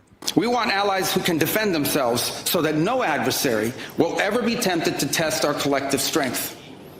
This is why we do not want our allies to be shackled by guilt and shame. We want allies who are proud of their culture and of their heritage, who understand that we are heirs to the same great and noble civilization, and who together with us are willing and able to defend it. And this is why we do not want allies to rationalize the broken status quo rather than reckon with what is necessary to fix it. For we in America have no interest in being polite and orderly caretakers of the West's managed decline. All right, let's bring in former Assistant Secretary of State and also a leading candidate to be Maine's next governor. That would be Bobby Charles with us. Bobby, tell you what, that speech by Rubio in Munich is getting a lot of praise. I'm curious to get your thoughts because that was a fusion of foreign policy MAGA style. It was very persuasive. It was a defense of our Western values. And in a sense, it was trying to get them to absorb the concept of enlightened self-interest, that we are better and stronger together, and we are against real adversaries. And those adversaries, in all fairness, are essentially, we're on a spiritual battlefield as well as being on a material battlefield. And what he's trying to say is get your better self in line, get your brain in the trim, get yourself focused on what matters in life and fight for it. And that, of course, is much of what I do up here in this election in Maine. I'm trying to wake people up so they understand that these values are worth fighting for. What Rubio did in an expert and a really poignant way is remind the Europeans that we have a common past. It is a proud past, and it was worth defending. You know, Robert, want to get your take on this as well. President Trump and Israeli Prime Minister Benjamin Netanyahu agreed this week to step up pressure on Iran by targeting its oil exports to China, which buy more than 80% of Iran's oil. The move is part of a broader maximum pressure campaign designed to cut off revenue and force Iran to make concessions, even as diplomacy continues amid renewed talks and military posturing in the region. Robert, how do you see all of this playing out? I think Iran, many possible futures, but I think Iran is in deep trouble. At home, hundreds of thousands have poured out around the world. Hundreds of thousands are pouring out in defense of people's basic liberties. That is a country that just a couple of weeks ago killed more than 7,000 of its own people in order to hold on to power. It is a radical theocracy, a radical Muslim theocracy. It is an outlier in the world. And I guess what I would tell you is President Trump, President Netanyahu, the entire world is really forcing their hand right now. And one of the things that we often analogize international affairs or diplomacy and national security to a chess game. But I think what Donald Trump is doing expertly is he is moving multiple pieces on the chessboard at one time. We're talking nuclear, we're talking sanctions, we're talking oil, we're talking support for the indigenous uprising, we're talking allied strength unified against Iran. So I think Iran is in trouble. Whether this will be the inflection point that gives freedom back to those people, 85% of whom are really pro-American at the root of it, we will see. But most importantly, they want their freedom and they want their government to stop killing them in the name of radical theology. Well, we have President Trump saying that members of his newly created Board of Peace have promised more than $5 billion to help rebuild Gaza. Trump says the money and commitments of thousands of personnel for stabilization and police will officially be announced at the group's first meeting in Washington this week. Trump is calling for he's calling the effort a major international initiative. You have some pushing back, saying there are a lot of buried bodies under there. This is essentially a graveyard. What's your response? And we have 30 seconds. Nutshell version is it's a tough environment, but Donald Trump is thinking out of the box. He's doing things no one has ever done before because everything that's been done up to this point in time has been utterly ineffective and allowed terrorists to continue. So he's saying that is the end of terrorist reign in Gaza. We're going to have to fix it. We'll do it together, kind of a version of a Marshall Plan right now.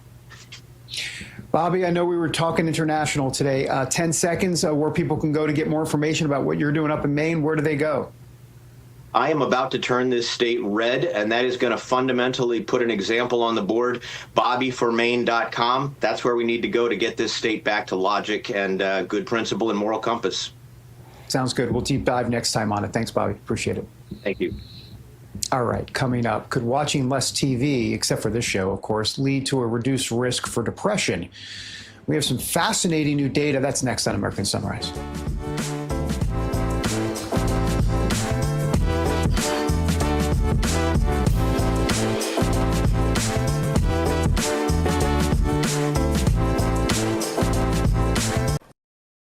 Welcome to Real America's Voice, Real Minute. Your quick look at the powerful stories of faith and freedom, inspiring audiences across the nation. Angel Studios presents. I'm Bo Davidson with your Real America's Voice, Real Minute. Did you ever wonder what truly happened in the COVID-19 pandemic and whether Anthony Fauci would ever be held accountable? I think we all have. Filmmaker Jenner First has an upcoming documentary that searches for truth, transparency, and accountability called Thank You, Dr. Fauci. Governments lie. Anthony Fauci put everyone on the planet at risk without their consent. It's beyond suspicious. Research caused a pandemic, killed 20 million, and cost $25 trillion. Fauci would prefer a lie. Public trust, national health, and global security are at stake as this documentary digs through thousands of pages of documents and interviews with former officials and whistleblowers in the most controversial narrative of our time that may also be one of the largest cover-ups in modern public health history. It was the cover. Why would he trade the Chinese the most advanced biotechnology in the world? He's a spy. It's insane. I don't think this is going to be foolproof. Things are going to slip through. Fauci knew and lied repeatedly. Rather than being a partisan hit piece, Thank You, Dr. Fauci is an honest look at the origins of COVID-19 and a potential bioarms race with China. It streams exclusively on Angel Studios app and site starting on October 23rd. And all you need to do is go to angel.com/Rav to stream it. So be ready to watch, question, and share as the quest for truth and accountability continues.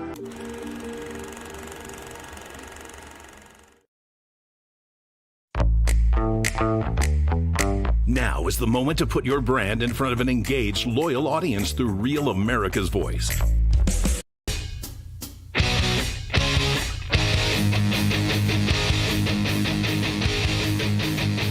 All right, there we are in New Orleans. Why does it always look like it's raining when we're in New Orleans? Does it rain a lot in the mornings there? Welcome back to American Sunrise. I'm Dr. Gina. Thank you so much for joining us. It is time now for today's health news, sponsored by the Wellness Company. Under the microscope today, the link between watching TV and depression. A new study shows that cutting just 1 hour of TV a day and using that time for something more active, might I suggest going outside, can lower your risk of depression. Researchers followed more than 65,000 adults over 4 years and found that replacing an hour of TV with physical activity or other movement reduced the risk of developing major depression by about 11%, with even stronger benefits, nearly 19% for middle-aged adults. Experts say this simple lifestyle change, less passive screen time and more active time, could help improve mental health for many people. And with Lent quickly approaching for Catholics and others who like to observe Lent, this is something you could do. Just give up 1 hour of TV a day. It's a thought. It's a thought, or read your Bible more. Either one, I think, causes a lot less depression. February is National Cancer Prevention Awareness Month. Now more than ever, you want to be asking what you could do to lower your chances of cancer. And if you or a loved one is battling cancer, you want to make sure no stone is left unturned in that effort to stay healthy. So that's where the Wellness Company comes in. You know them. We have their great doctors like Dr. Kelly Victory and Peter McCullough on all the time. The Wellness Company and their doctors are medical professionals. You can trust them. The Wellness Company is committed to providing safe, low-cost alternatives to big pharma, from ivermectin to methylene blue to their fantastic new product called Shield. So much more. The Wellness Company makes sure the promise of the MAHA movement is a reality in your life. This February, let's take control of our health. Go to twc.health/RAV today. Give it an order. That's twc.health/RAV. That'll save you 10%. Prepare now. Don't wait, you guys. David Brody, D-Bro, yes. 1 hour less of TV. 1 hour. That's all we're asking from you. Starting Wednesday. Wednesday's Lent. Do you observe Lent? Okay. I don't. Is that bad? I don't either. But I always mean to. Yeah, it's not. Give something up or create something good in your life. You know, it's a chance to make a change and honor God. And I always think it's good. But one less hour of TV. No, that is good. No, the philosophy is good. Yeah, no, for sure. Maybe I'll give up watching air checks of myself. I don't know. I'll figure it out. Well, that would be good because then I could have more. Good point. All right. But on a serious note, we got to talk about this Nancy Guthrie investigation. Yeah. So Today Show host Savannah Guthrie has released another video on social media. She did it last night with a message to whoever took her mom saying it's never too late to do the right thing. Here's what she said. Have a look. I wanted to come on and It's been 2 weeks since our mom was taken, and I just wanted to come on and say that we still have hope, and we still believe. And I wanted to say to whoever has her or knows where she is that it's never too late. And you're not lost or alone.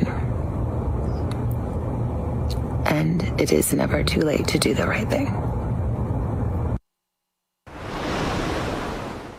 And that is so hard to watch. You know, we think of Savannah Guthrie, the Today Show, making millions. Oh, she's got the life. It's about her mom.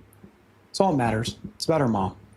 Let's bring in retired NYPD detective, co-host of the Gold Shields podcast, Tom Smith, who's with us. Tom, all right, so there's a black glove that was found near Nancy Guthrie's home. It's believed to contain DNA evidence that appears to match the gloves worn by the suspects seen in that doorbell camera video.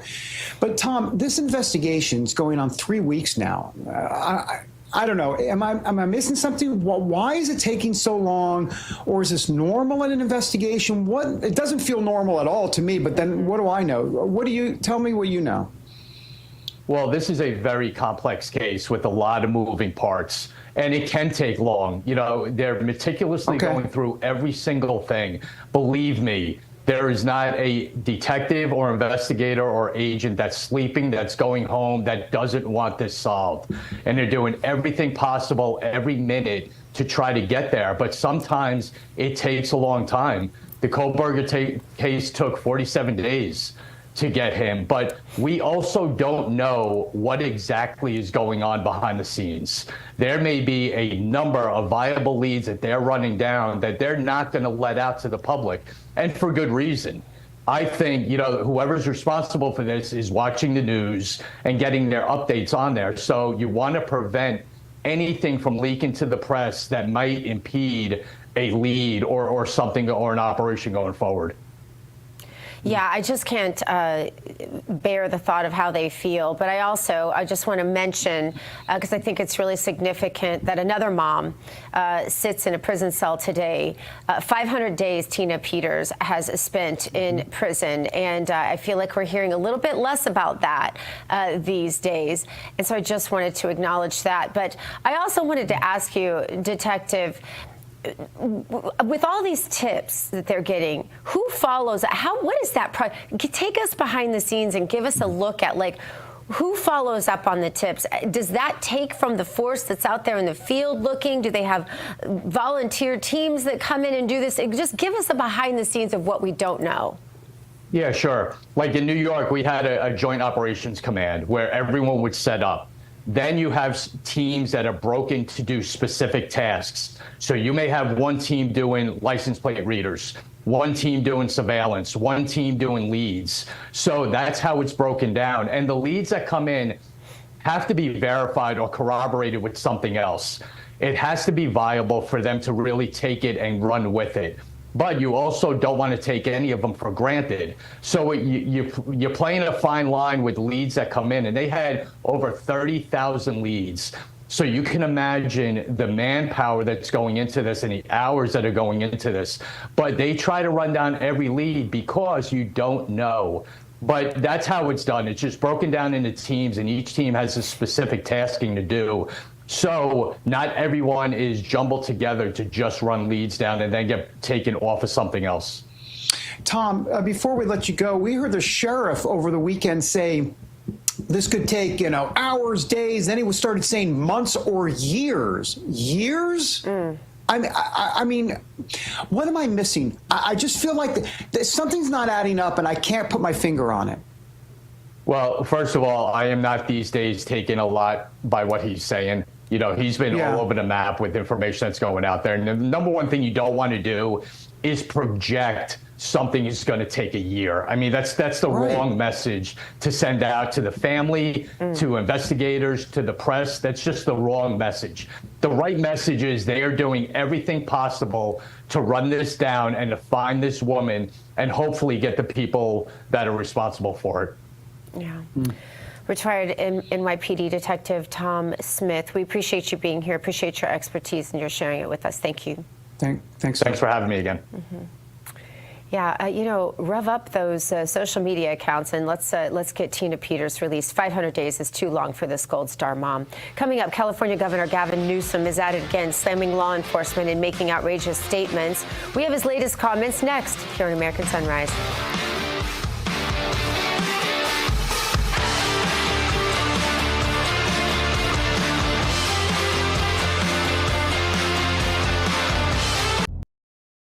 Welcome to Real America's Voice, Real Minute. Your quick look at the powerful stories of faith and freedom, inspiring audiences across the nation. Angel Studios presents. I'm Bo Davidson with your Real America's Voice, Real Minute.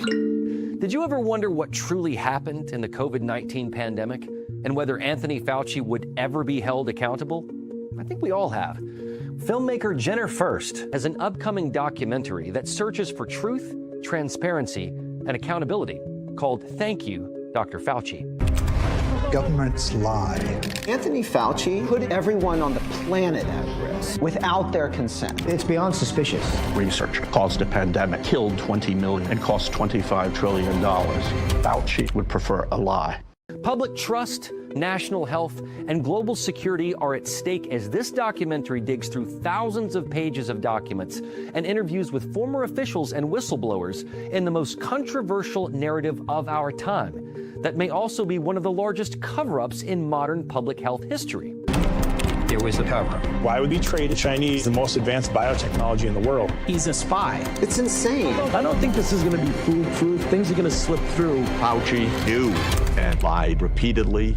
Rather than being a partisan hit piece, Thank You, Dr. Fauci is an honest look at the origins of COVID-19 and a potential bioarms race with China. It streams exclusively on Angel Studios app and site starting on October 23rd. And all you need to do is go to angel.com/Rav to stream it. So be ready to watch, question, and share as the quest for truth and accountability continues.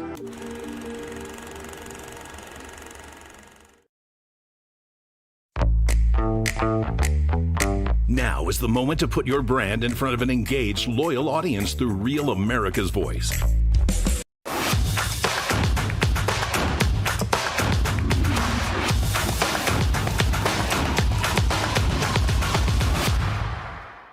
Welcome back. Coffee pods are easy, but most of them are just caffeine and nothing else. Rejuvenate pods are built differently. They're clean pods infused with CA-AKG, a compound linked to longevity, metabolism, and deep cellular energy. It's the easiest way to get better focus, smoother energy, and long-term benefits without changing your routine. I choose them because they match the lifestyle I want. More energy, more clarity, and more intention in how I start my day. If you're going to drink coffee anyway, make it one that actually supports the life that you're building. Head to 1775coffee.com/Rav and try Rejuvenate Pods today. Don't just drink coffee, rejuvenate. All right, now that we're caffeinated, it's time to stay awake, not woke. And who is woke today? California Governor Gavin Newsom, who made this comparison for the Trump administration's use of law enforcement. Take a look. But I want to remember all those images of masked men, the secret police, something familiar in Germany. Those first images came out of my state, the second largest city in the United States of America. We saw 4,000 National Guard federalized. First time, we'd never seen anything like this. And 700 active duty Marines sent not overseas, but to the second largest city in the United States of America, militarizing the streets of my city. Masked men showing up, unaccountable. Let's bring in Dr. Gina and David for more. Gina, want to get your take on all of this. I know the two of us both lived in California for a little while, and we both saw firsthand that Gavin Newsom's leadership destroyed the state. The president had to come in and do something, or else we wouldn't even have a Los Angeles anymore.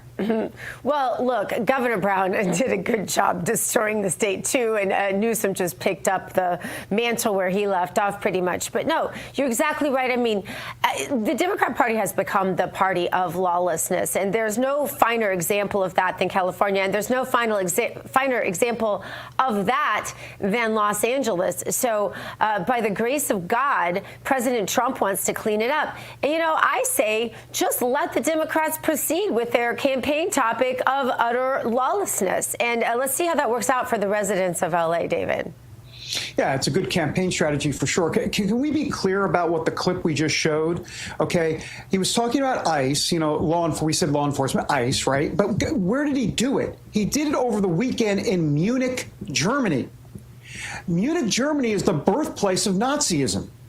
And he's comparing our patriotic ICE officers to Nazis, secret police. That's what he said. The secret police, I should say. So look, I got a few problems with that. I don't know about you all, but I got a few problems with the fact that A, he said it, and B, where he said it. Or that he said it. I'm sorry, David. Or that he said it in a foreign country. That he said it in a foreign country at all is demeaning just to our country, right? I mean, why would you say that in a foreign country at all? Like, if you're going to be making a speech on domestic policy, make it here, you know?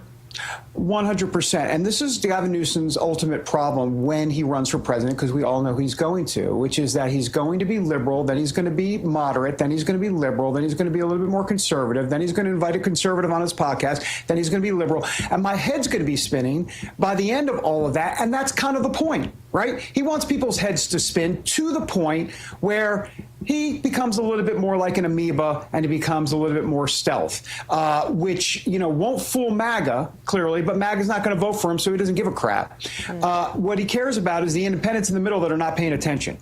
And that's the key. So, look, I mean, he's articulate. He's a good-looking guy who uses a lot of hairspray. And at that point, maybe that gets you elected president of the United States. I don't know, because there's a lot of folks out there, not MAGA, there's a lot of folks out there that don't pay attention to politics, that don't pay attention to the issues, and can be fooled like someone like Gavin Newsom. Yeah, you've got like some sports stars and stuff rumbling about running too, Emily. What do you think? You think Gavin walks away with it? Certainly not. I think that now in the age of social media, of the internet, you just have to play a couple clips of him from not even that long ago, just from a few years ago. I think about the French laundry scandal, for example, and it's like no one's going to be able to trust this guy if he actually does decide to throw his hat in the ring to run for president. But somebody explained to me what the governor of California is doing in Munich, Germany in the first place. I mean, I've been seeing him pop up at all of these international events, international things. If I was a resident of California, I would be like, can you come back home and work on our problems here? I mean, you're not going to get anything achieved in Munich, Germany for the people of California.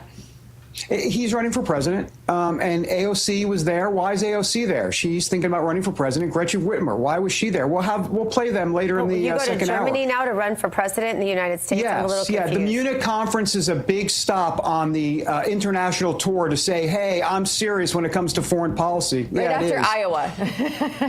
Exactly. Wow. Yeah, it's stupid, but it's happened. It's a reality. Because, David, I'd like to pick on you. I just want to challenge one thing you said. And, Emily, I just want to ask you this. Gavin Newsom is not that good looking, in my opinion. I'm sorry. I mean, you know, I don't know. What do I know? But Emily, I don't. He's got great hair. Okay, he's got great hair. You can't take that away from him. As long as he didn't speak, he'd be good looking. If you just put duct tape over his mouth, he's good looking. Because the moment he starts talking, it's like, okay. Nope, you're not good looking He's anymore. awful skinny and his hair looks greasy, and I've never thought of him as good. Everyone says he's good looking, so I guess I'm wrong. Look, I wish I had hair like Gavin Newsom. I could never make it look that good. We need to dissect Gavin Newsom's looks in a separate segment, I feel like, and we need to franchise it. That's what we need to do. Yes, too funny. All right, well, coming up, nothing about Gavin Newsom's hair, but about faith in the music industry. How is Jonathan Cain of the hit band Journey using his religion in his art? We ask him next on American Sunrise.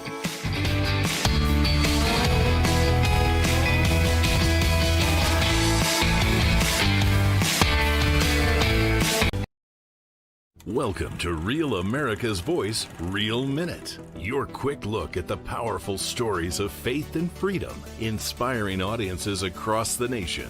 Angel Studios presents. I'm Bo Davidson with your Real America's Voice, Real Minute. Did you ever wonder what truly happened in the COVID-19 pandemic and whether Anthony Fauci would ever be held accountable? I think we all have. Filmmaker Jenner First has an upcoming documentary that searches for truth, transparency, and accountability called Thank You, Dr. Fauci. Governments lie. Anthony Fauci put everyone on the planet at risk without their consent. It's beyond suspicious. Research caused a pandemic, killed 20 million, and cost $25 trillion. Fauci would prefer a lie.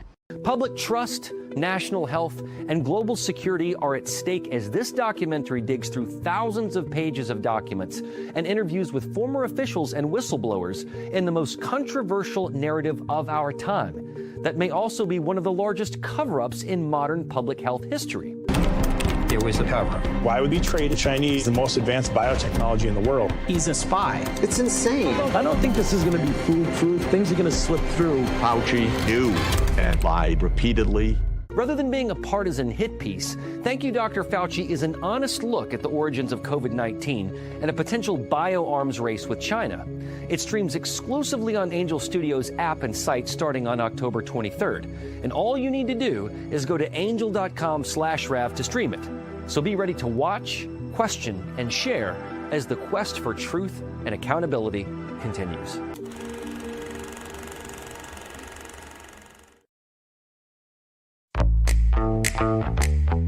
Now is the moment to put your brand in front of an engaged, loyal audience through Real America's Voice. God bless the USA.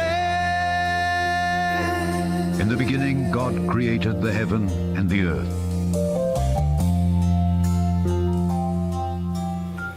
Oh my goodness, I'm so excited for this next block. Welcome back to American Sunrise. It is time for our moment of faith. It is brought to us by the Lee Greenwood folks and the people at God Bless the USA Bible. In focus today, legendary rocker and journey keyboardist Jonathan Cain, sharing his music, his faith, and his ministry. He has released a new faith-inspired solo single, Only a Prayer Away, with a 6-song EP scheduled for release in February, later February. He and Journey are set to kick off a final frontier tour on February 28th. Cain continues to combine his legendary music career with faith-based ministry and media projects.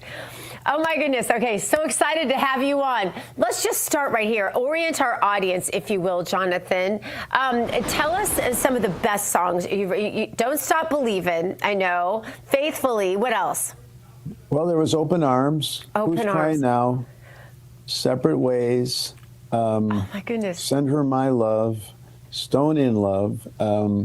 We had a single called After All These Years.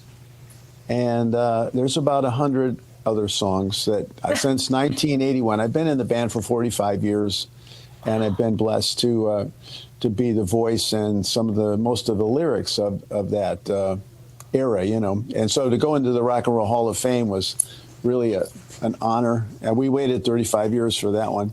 You shouldn't have had to wait. I know.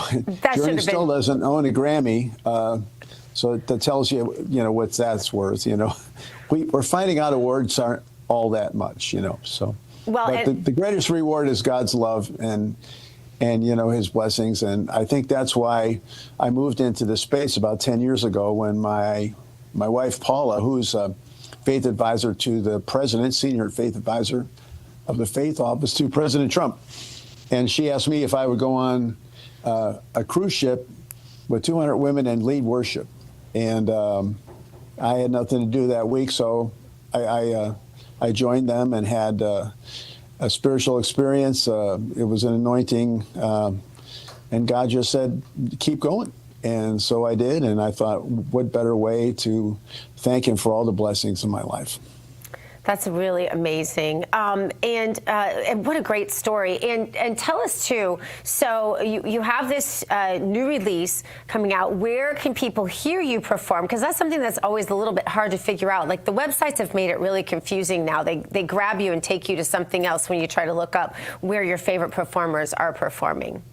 Well, you know, right now I'm focusing on Journey. I have played in various churches. We're going to start. I'm doing my farewell tour, actually. This will be my last 2 years in the band, and I'm going to focus more on ministry things with Paula, and you know, so at this point, probably in the summer, I'll be doing some dates, and we're going to work on the website, and you know, it's been kind of a hit or miss. But I've been making these albums for 10 years, you know, and they're on Spotify, they're on iTunes, any of your music outlets, and so, and I'll be, you know, dropping videos here and there, and of course, you know, praying for the Journey fans out there.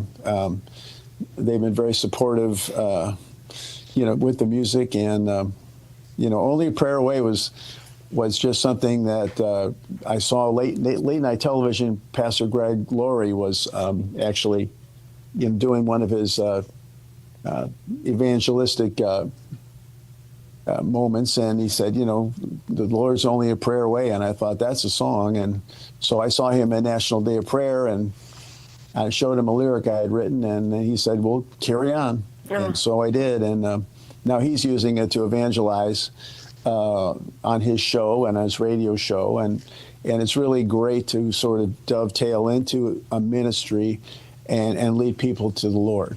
I love it. I love it. Replace all of the godless music out there for us, if you would, Jonathan. It's a small charge, but I'm ready to see it happen. I've seen you perform here at Mar-a-Lago. You do just a fantastic job. So if anybody has a chance to go see you, download your music, all the rest of it, support the cause, because this is our replacement economy, I like to call it. Thank you so much for being with us and sharing. Thank you for having me. About what you're doing. Thank you. All right. God bless you. All right, back with the second hour of American Sunrise. 2 minutes, you guys. Stay with us.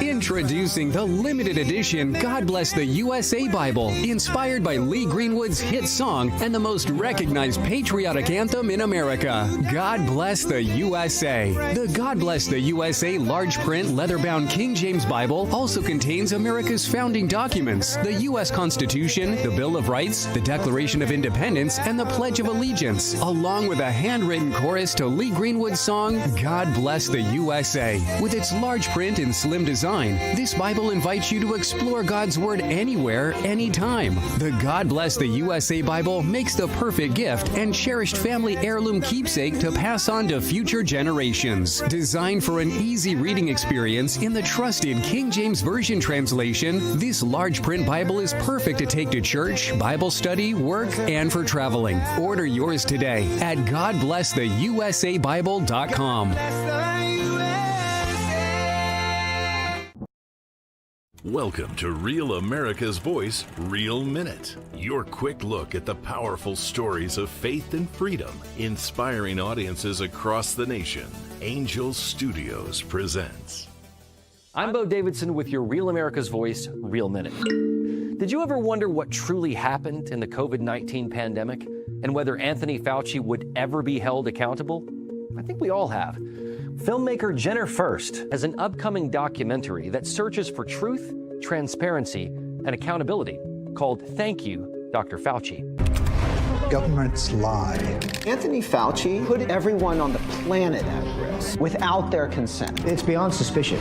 Research caused a pandemic, killed 20 million, and cost $25 trillion. Fauci would prefer a lie. Public trust, national health, and global security are at stake as this documentary digs through thousands of pages of documents and interviews with former officials and whistleblowers in the most controversial narrative of our time that may also be one of the largest cover-ups in modern public health history. There was the cover. Why would he trade the Chinese the most advanced biotechnology in the world? He's a spy. It's insane. I don't think this is going to be foolproof. Things are going to slip through. Fauci knew and lied repeatedly. Rather than being a partisan hit piece, Thank You, Dr. Fauci is an honest look at the origins of COVID-19 and a potential bio-arms race with China. It streams exclusively on Angel Studios app and site starting on October 23rd. And all you need to do is go to angel.com/Rav to stream it. So be ready to watch, question, and share as the quest for truth and accountability continues.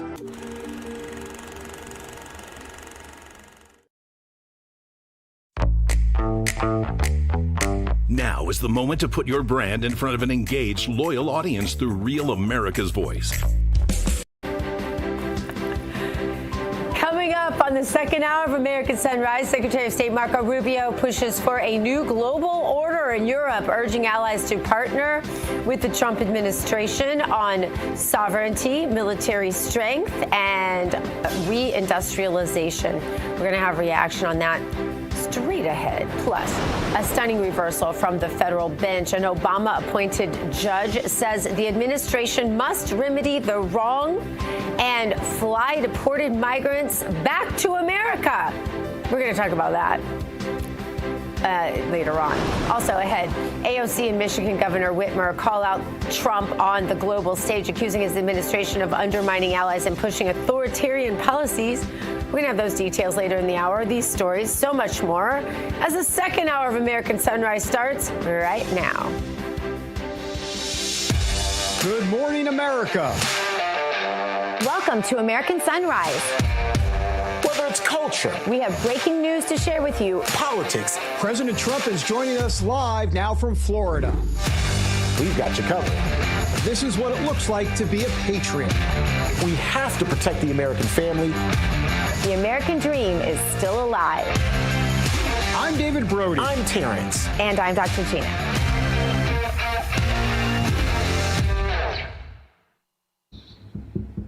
Welcome back, everybody, to the second hour of American Sunrise. I'm David Brody, coming to you from D.C. Let's bring in Dr. G and Emily Finn, who is in for T. Bates this morning on this President's Day. Good morning. It's President's Day. What are you doing? What big plans do you have? Womp womp. My big plans are to actually get a parking place because no one's here today. It's so great. You pull in, I'm like, wait, did the rapture happen? And I miss. That's what I always think happened. Is that what you think? When you walk in your house and you can't find anyone, I'm always like, oh, they were all raptured and I got left behind.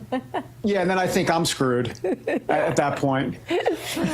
Oh, my goodness. It's true. Emily, what are your plans? I mean, clearly you have big plans for President's Day. Isn't this what you look forward to all year long? I do look forward to this day. You know, woke up a little extra early than I would have normally planned. But I am just happy, Gina, that there are no iguanas that I'm walking over on my way into work. It has warmed up quite a bit down here in West Palm. So who knows? Maybe there's some beaching later today in my plans. Yeah, and my big, you guys will be thrilled to know, my great big orange and pink and red iguana that sits out on my seawall every day, he made it through. I never could find him. I went looking for him just to make sure. He's like, I mean, he's like 100 years. This thing is a dinosaur. He's literally like 4 or 5 feet long. Oh, he's seen some cold in years past. All right. Well, let's bring in Weather Nation meteorologist Tracy Anthony for today's forecast. Be sure to scan the QR code on the screen to join our friends at Weather Nation. Tracy, talking about iguanas here, getting a little warm and cold. What is in the hometown forecast for this morning? Any iguanas in that forecast? You know, no iguanas, but, you know, I have a little gopher turtle that lives right by me, and that gopher turtle did make it through the cold spell as well. But for this week, we're going to take you out west, areas like Las Vegas, thanks to Roddy Mama on Getter. So, Roddy Mom, you are going to have to deal with some rain today, scattered rain around the Vegas metro area, and could have another round of rain come Wednesday. So, this is that activity that we have that's working in across the western U.S. So, I want to take out to Lake of the Woods, California as well. This from Low Jill on Getter. You're going to have a mix of rain and snow. So by midweek, those temperatures are going to cool down, and you're expecting to pick up to about a foot of snow by Wednesday or Thursday. Then we'll finally clear out for the end of the week. But one other area that's going to be talking, or in the weather headlines, I should say here for the start of the week, Wichita, Kansas. So this from our friend on Rumble, Bren Snow. 73 degrees today, 74 for tomorrow. We have the potential to set records. Areas of Kansas, though, also under that fire danger. So this is where it's going to be dry, it's warm, and it's going to be extremely windy. We're under high wind warnings today and tomorrow, and those winds could be gusting up to 50 miles per hour. So if we take a look on Viper radar, notice the rest of the nation relatively calm and quiet, but it's out across the southwest in California where we've got that moisture starting to push on shore. So that is where we're going to have the big weather headlines, Emily, here for the week. But hey, Florida, we're not going to have those falling iguanas, so I know we're all pretty happy about that. I know my turtle, he's pretty happy about that as well. I named him Kenny. He lives under our AC unit outside. So cute. All right, well, glad that Kenny made it through all the cold weather, and thank you so much for that update all throughout the country, Tracy. Appreciate you. All right, let's get you over to David Brody for more. All right, Emily, thank you. From Kenny the Turtle to Marco Rubio, the Secretary of State, because he delivered a major address at the Munich Security Conference over the weekend, calling on European allies to partner with the Trump administration to refashion the global order. That's an actual quote.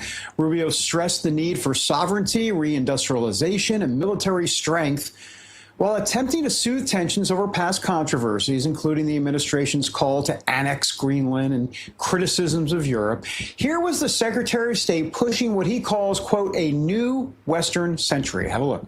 Together, we can reindustrialize our economies and rebuild our capacity to defend our people. But the work of this new alliance should not be focused just on military cooperation and reclaiming the industries of the past.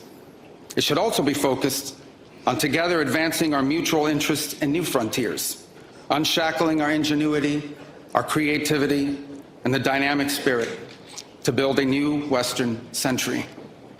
Commercial space travel and cutting-edge artificial intelligence, industrial automation and flex manufacturing, creating a Western supply chain for critical minerals not vulnerable to extortion from other powers, and a unified effort to compete for market share in the economies of the global South. Together, we can not only take back control of our own industries and supply chains, we can prosper in the areas that will define the 21st century. All right, joining us now with reaction is RAV Chief White House Correspondent Brian Glenn. Brian, I'm very curious to get your thoughts on what we heard from Rubio. Look, I hear a couple of my thoughts. I like how I ask you about your thoughts, and then I go ahead and talk about my thoughts. But here's the thing.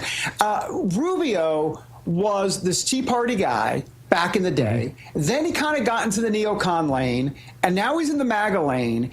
It's just fascinating to me how he's kind of tried to fuse MAGA, foreign policy, a little of the neocon stuff, but not the George W. Bush neocon. It's a different foreign policy. I don't know. To me, it's all very interesting. And honestly, all I can think about is J.D. Vance and Marco Rubio in 2028 and what that is going to be like. Because I know he says he's not running. I don't believe it. I think that if Trump endorses Rubio, could you imagine if Trump endorsed Rubio? That changes everything. Anyhow, I'm getting ahead of myself. Hello. Good morning. What do you think? Hello. Well, good morning. No, you're absolutely right. But, it did have a different tone to it. This time last year, J.D. Vance went guns a-blazing at this very conference and got a lot of pushback from Europe. So I can appreciate him changing his tone slightly, wanting to bring more of a bridge to Europe, to the Western Hemisphere here.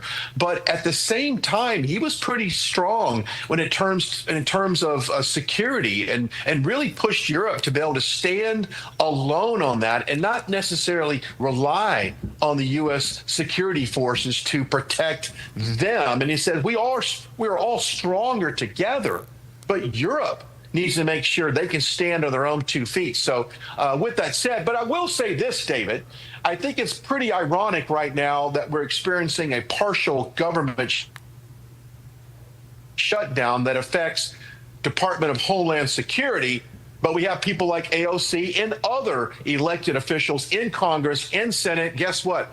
They're all in Munich, which I think is pretty ironic right now, considering Coast Guard is not being funded, Secret Service is not being funded, and many other parts of Homeland Security. But I digress. Brian, at least 19 Christians have been killed during Iran's anti-government demonstrations. This all comes as the Islamist regime in Tehran continues its brutal crackdown on anti-government voices in the country. The Trump administration is still weighing its response as more military vessels close in on the country. What more can you tell us about all of this? Yeah, this is interesting. You know, for one thing, the U.S. has told Iran to not sell oil to China, which makes up about 80% of their revenue in terms of oil. So they've got that sanction in place, or at least that request in place. They have other sanctions on Iran as well as who they can do business with. Now you have this buildup of military in that region, and some experts say we're on really the expectations of a weeks-long type of conflict with Iran. We'll see what happens there. So now you go to the violence that's happening towards the Iranian people and Christians in that country. And I just read a report right before we came on, about 19 total Christians, Iranian Christians, have been killed by the hands of the Iranian military and the government there. So it tends to be just a bloody escalation. President Trump has said numerous times that if that did not stop, or if it was to continue to get worse, that that he would indeed use an option from a military standpoint to go in and make them essentially pay for what they're doing to the Iranian people. So I think this thing builds up. I don't think we're looking at a midnight hammer scenario, Emily. I really don't. There's no in and out. You don't move that many assets to the region, and you don't have various reports come out and say that we're looking at potential weeks engagement with Iran. So does it happen today? Does it happen tomorrow? I don't know. But certainly things are not good in Iran. Brian, day 500, Tina Peters, Gold Star mom, wrongly imprisoned in the first place by anything that I can tell. I'm not a lawyer or judge, but anything that I can tell. And for trying to just get to the bottom of votes in an election. Brian, it doesn't seem like I'm hearing a lot about this from Capitol Hill. It seems like it's kind of off the table. What do you It needs to be on the table. Yeah. Yeah, I'm mad at this. And let me tell you something. If we can go and free all these other prisoners around the world, if we can do all these other miracle things, which are good things, I'm not criticizing them. But you've got Tina Peters, who put her butt on the line in the 2020 election to expose all of the fraud that was happening. And all of a sudden, now she's thrown in jail. They can do what's called a prisoner exchange. They can move her to she can move her to a federal prison, perhaps in Virginia, where at that point she would be on some type of release program, a home release program, something to free her up. Because quite frankly, she is going to die in prison if something doesn't happen right now, Dr. Gina. She has cancer, and it is a very serious thing. Brian Glenn, thank you so much for being with us. Thank you. Thanks, Brian. All right, coming up, a federal judge says deported Venezuelan nationals must be brought back to the U.S. While the ruling is sparking outrage, and what it means for the president's crackdown on illegal immigration, well, that's next.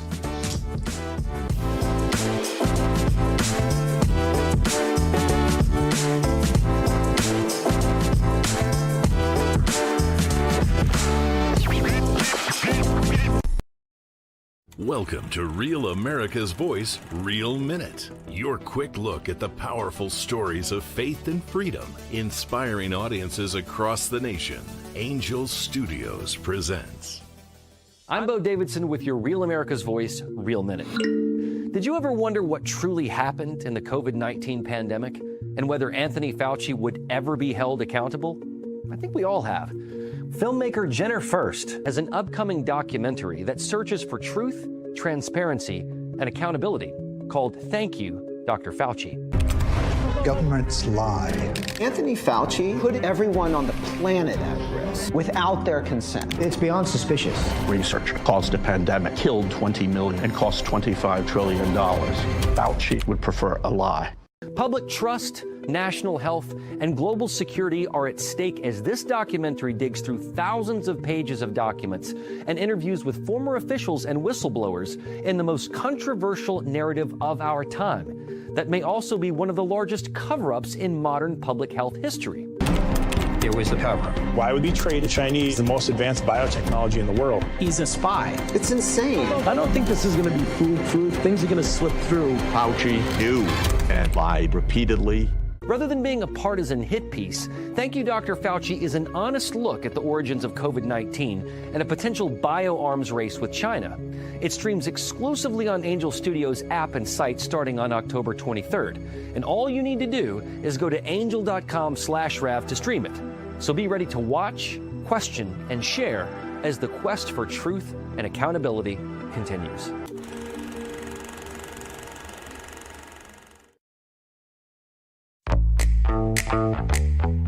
Now is the moment to put your brand in front of an engaged, loyal audience through Real America's Voice.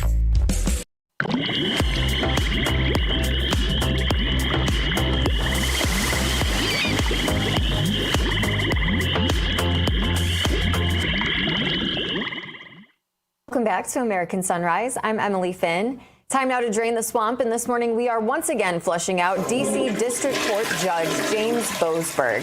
The Obama-appointed judge ordered the Trump administration over the weekend to bring back deported Venezuelan nationals suspected of ties to the violent Tren de Aragua. Judge Boasberg ruled that the administration must remedy the wrong of those deportations, even ordering the government to pay for their return travel, though the migrants would be taken into custody upon arrival. The decision stems from the administration's use of the 1798 Alien Enemies Act in its crackdown on Venezuelan migrants linked to Tren de Aragua, a policy defended by President Trump, but blocked multiple times in court. For more, let's bring in David Brody and Gina. Gina, want to get your take on all of this. I think anything related to Tren de Aragua needs to get out.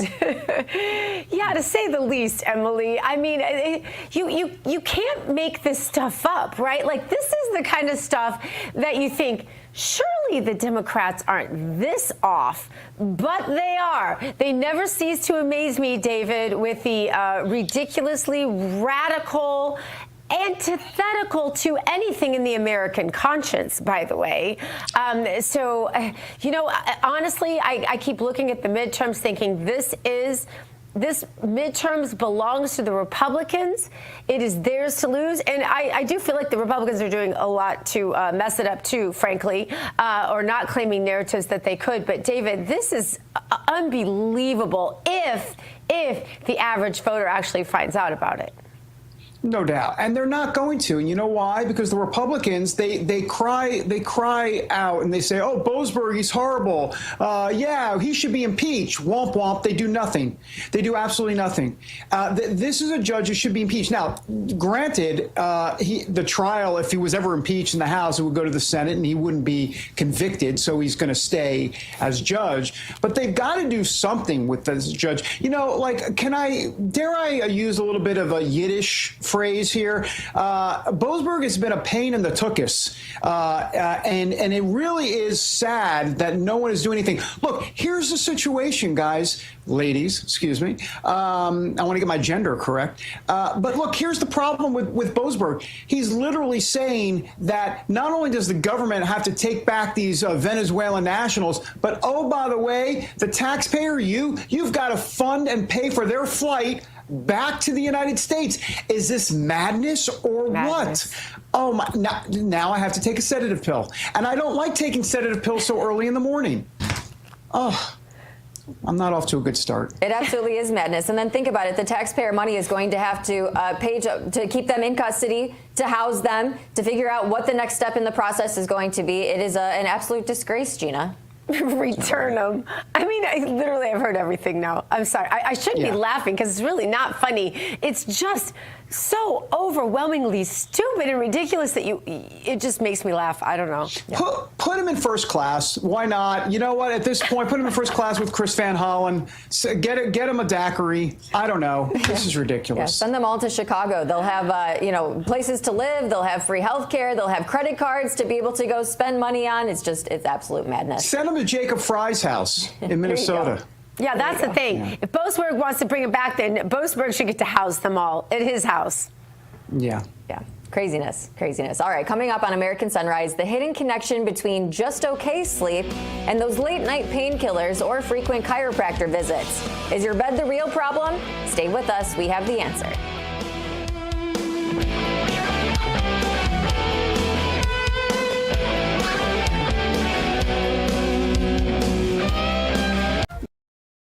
Welcome to Real America's Voice, Real Minute. Your quick look at the powerful stories of faith and freedom, inspiring audiences across the nation.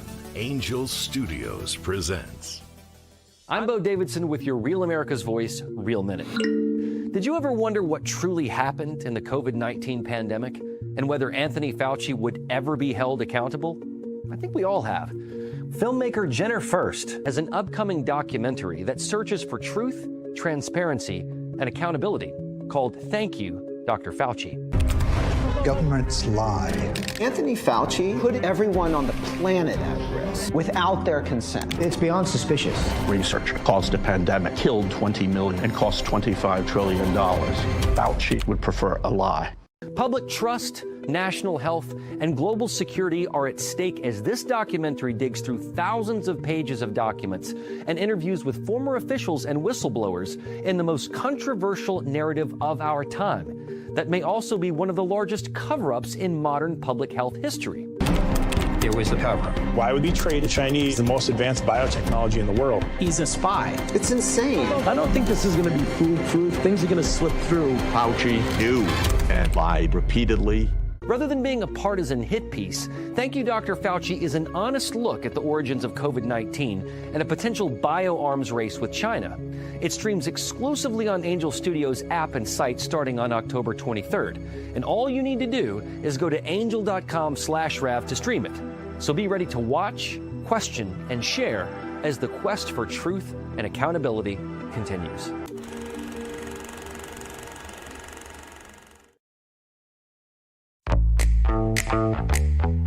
Now is the moment to put your brand in front of an engaged, loyal audience through Real America's Voice.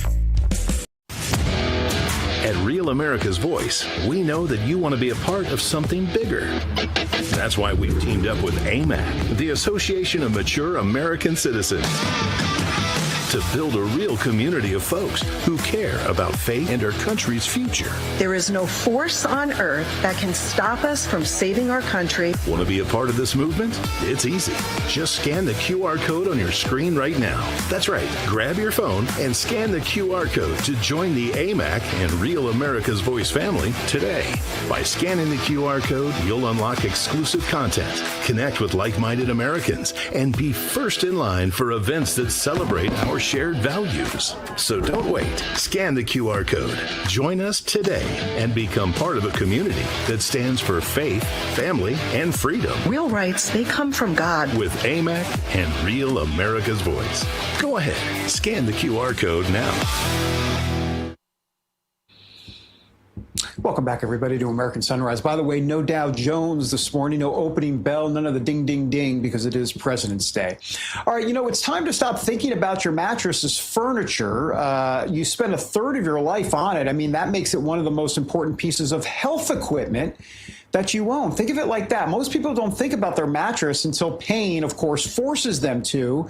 And today we're talking about why just okay sleep may actually be driving your frequent chiropractor visits, or I don't know, taking Tylenol, ibuprofen before bed, hoping to sleep better or wake up with less pain and stiffness. So join us now with more as the CEO and founder of Ghost Bed. That would be Mark Wernern, back with us on the show. Mark, great to see you.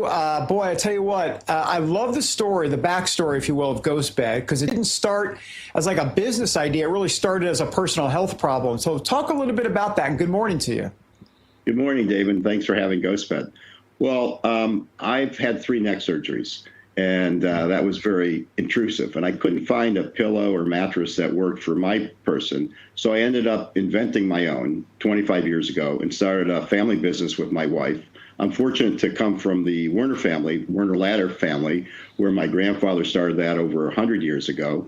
And my dad invented the aluminum ladder and the fiberglass ladder.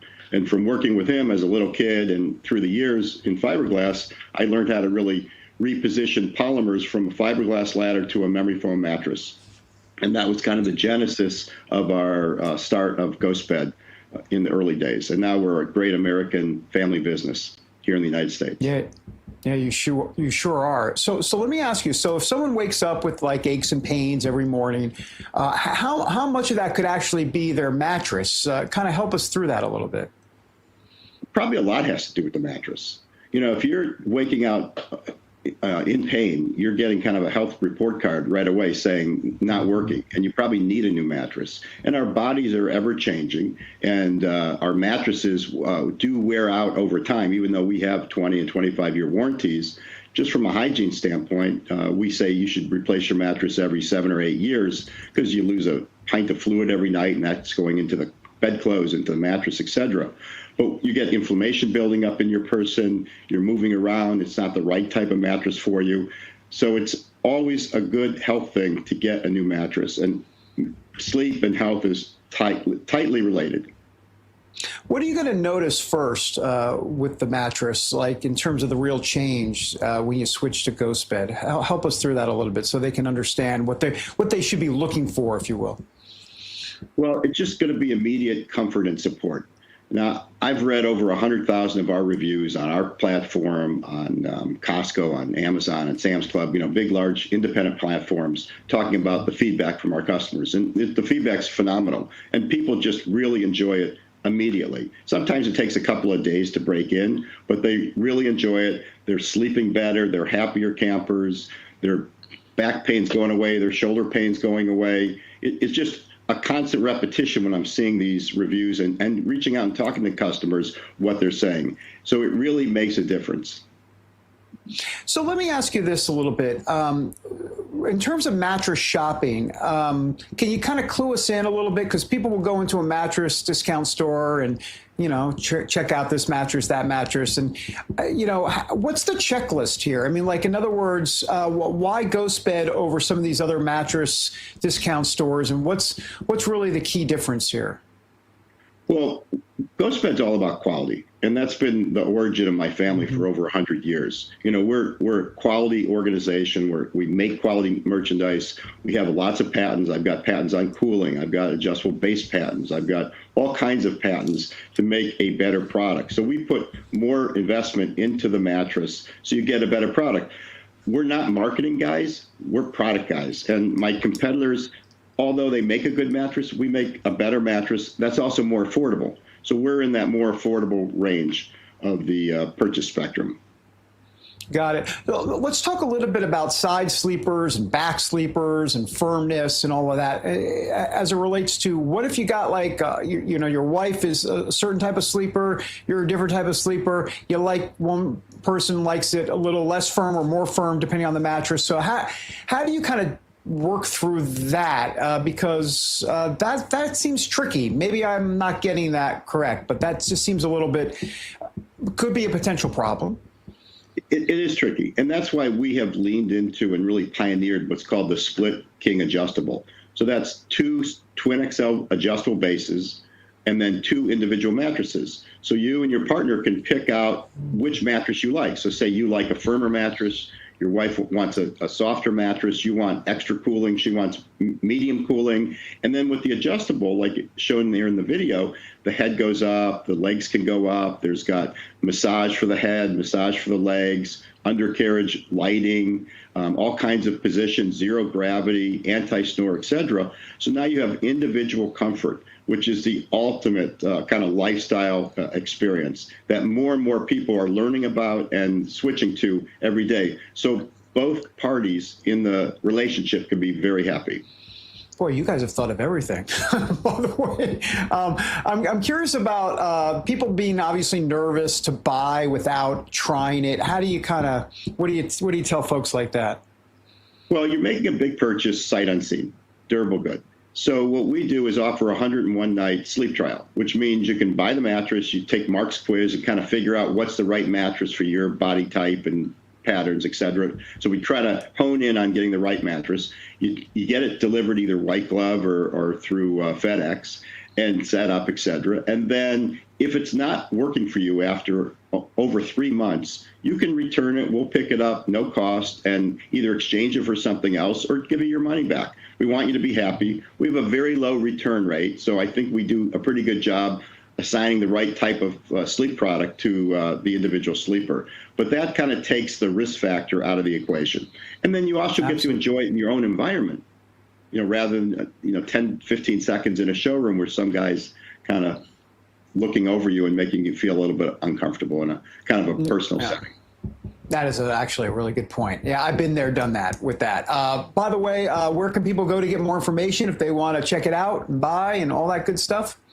Ghostbed.com/RAV. Get an extra 10% discount on our already good President Day sales, which is actually today. So you really enjoy a great savings for all the RAV viewers. All right, got to do it, everybody. Check it out, ghostbed.com. Mark Wernern, thanks for being with us again. Great story on your company. We really appreciate you as well. Thank you, David.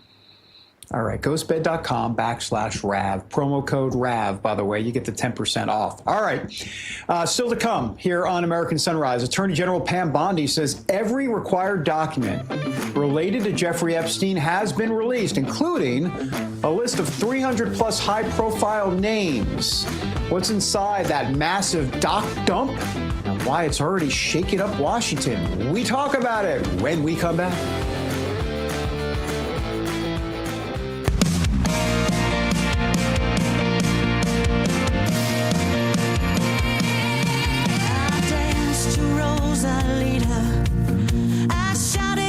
From powerhouse vocalist Natasha Owens, known for standout singles like Trump One and Somali Waltz, comes her brand new release, The Boss, released on Real America's Music. This is the direct response to Bruce Springsteen's recent release, The Streets of Minneapolis. While Springsteen once branded himself as a voice of the working class, The Boss gives a voice to everyday Americans and reminds listeners who truly shapes the future. The Real America's Voice audience has the power to move charts and shake the industry. Download it right now. Scan the QR code or search The Boss on iTunes. Push it up the charts. Make them notice.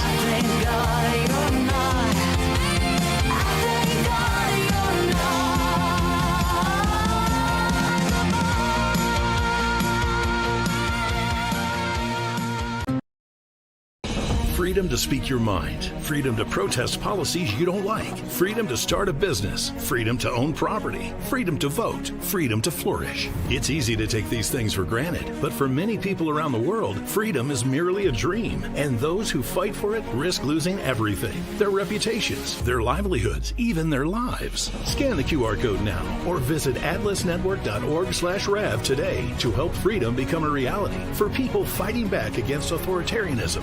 With your gift of just $19 a month, we'll send you an exclusive Atlas Network hat. Plus, we'll send a print edition of our Freedom's Champion magazine to your door. Atlas Network was founded to help pro-freedom organizations around the world develop, implement, and defend policies that foster freedom against tyranny. Visit atlasnetwork.org/RAV or scan the QR code now to help us make freedom a reality for millions of people around the world. Donate $19 a month to receive your exclusive hat. Hey folks, it's your friend John Rich. I co-founded Old Glory Bank because we heard too many stories about people getting canceled by their bank because they didn't agree with their politics. The government wanted to know where you shopped. If you bought a Bible or you shopped at a sporting goods store, you're probably on a list. We created Old Glory Bank because America needed a bank that would protect their privacy and security. Exercising your constitutional rights is not a criminal activity, and neither is loving your country. At Old Glory Bank, we stand with you. I'm a J6er. I spent 1,143 days in prison. About a year in prison. We were prosecuted, persecuted. J6ers have been treated like terrorists. And we need your help. Stand in the Gap was founded to stand in the gap for J6ers working to rebuild their lives after being incarcerated. For just $10 or more, you can help these patriots get back on their feet again. Every dollar you give is being matched up to $50,000. Go now to j6support.com and donate to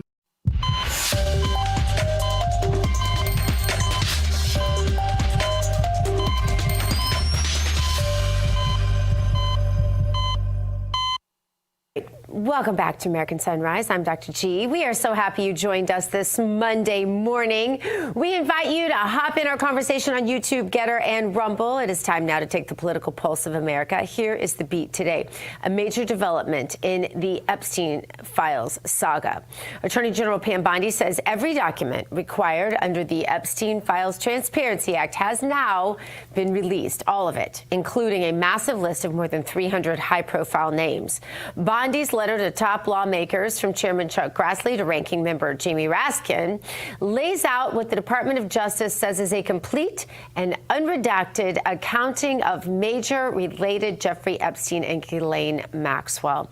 The release covers everything from internal DOJ emails and investigative notes to civil settlements, immunity deals, networks tied to Epstein's finances, even documents about his detention and death. The DOJ insists nothing was withheld to protect any political figures' reputations, and that any redactions were strictly to shield victims or active investigations. For more, let's bring in David Brody and Emily Finn. David, are there ongoing investigations? Because I'd like to know who's being investigated. No. Well, then why redactions based on investigations if there are no investigations? And I think they're just trying to dot I's and cross T's and not get sued. And I think that's really what it is. I mean, I'm assuming that I can't think of anything else. But you know what's kind of bizarre to me? And I just really, look, I want all the names out there. But when we say the names, what does that mean? What does that mean? It means we want the creeps, right? We want the ones that are doing bad stuff. But what we got in this 300, we got a list of 300 kind of big names that were in there. You know who's on that list? Mike Huckabee's on that list. Really? Mike Huckabee? Epstein files? Sorry, it doesn't compute. And you know why? Because he didn't do anything wrong. He was in there as some sort of email that had nothing to do with anything. You type in David Brody. Okay, guess what? David Brody is in the Epstein files. Oh, come. It's not me. It's an actual lawyer named David Brody. But the point is that, you know, Mike Huckabee, Beyonce, Barack Obama, Hillary Clinton, Jeffrey Epstein, you know, just go down. They're not all equal, folks, you know, and so I just don't like the fact that, like, you know, all of these names are now out there, you know, because there's just this implication for people that are just being lazy or just want to, you know, spin things the way they want to spin things. It's stupid, Emily. Yeah, I'll just say, you know, these lawmakers that are walking out of actually viewing the unredacted files, the one thing that has been consistent is they all look like they're about to throw up. They look sick to their stomach. They have seen this information firsthand. And so hopefully the American people are able to see that information too, because like you said, David, you know, Mike Huckabee and the Clintons both being in the Epstein files, I don't think that is one and the same. I think that is completely different, and the real truth needs to get out there. Yeah, but I also don't want people focusing on the names of the innocent that are in this file as if that negates the names of the guilty that are in this file, because there is a sex slave ring that has exploited, and it sounds like killed children, especially if you watch some of those videos. And you're right, Emily, they are absolutely gut-wrenching. I've never seen anything like it. I didn't know that was in the Epstein files. Call me naive. I didn't realize it, but it has substantiated very much of the so-called conspiracies from the whole last decade. But here's the thing. We can say this is past tense. We can say that nobody should be punished that's innocent. We all agree on that. But there's a lot of sex slavery still happening. There's Satanism happening in our country right now that is an outgrowth of what happened in these files. And this has got to be stopped. It has got to be investigated. It has got to be punished to the full letter of the law, or this sex slavery and human trafficking will only continue and proliferate. That's why this is so critical. I can't emphasize it enough. I think it's the issue of our decade. Changing gears now. God Bless the USA by country music legend Lee Greenwood has become an iconic part of our culture. And now the God Bless the USA Bible, I've got one right here, is keeping the tradition going, passing down values of faith, freedom, and responsibility to our children and grandchildren. Take a look.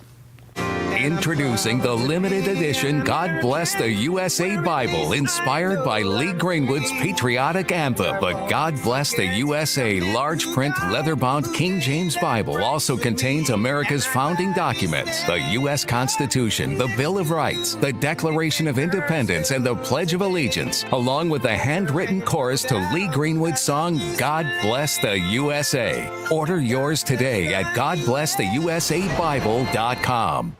Joining us now with more is singer-songwriter Lee Greenwood. Lee, Love this, love you, love your family. Your beautiful wife is my friend, and I can just say that this is just like the happiest story we get to do. And I'm just thinking, with a lot of people thinking about Lent, Catholics, but I know a lot of Protestants that also engage in Lent, just betterment, right? I mean, really, because that's what it is. This is a great idea in terms of what we can do to recommit our lives to God, reading through our God Bless the USA Bibles. It is life-changing for those who are doing it. We just heard this week, what's his name? I know you guys know, who said that he has read through the Bible for the first time in his life, and that Tim Allen, and he said that it has changed his life forever. Lee, tell us. It's really important, I think, that we all realize that this country started with our faith. And we're talking about faith, family, and freedom here on President's Day. By the way, happy President's Day, Mr. Trump, our President of the United States of America. God bless you for all the work you're doing.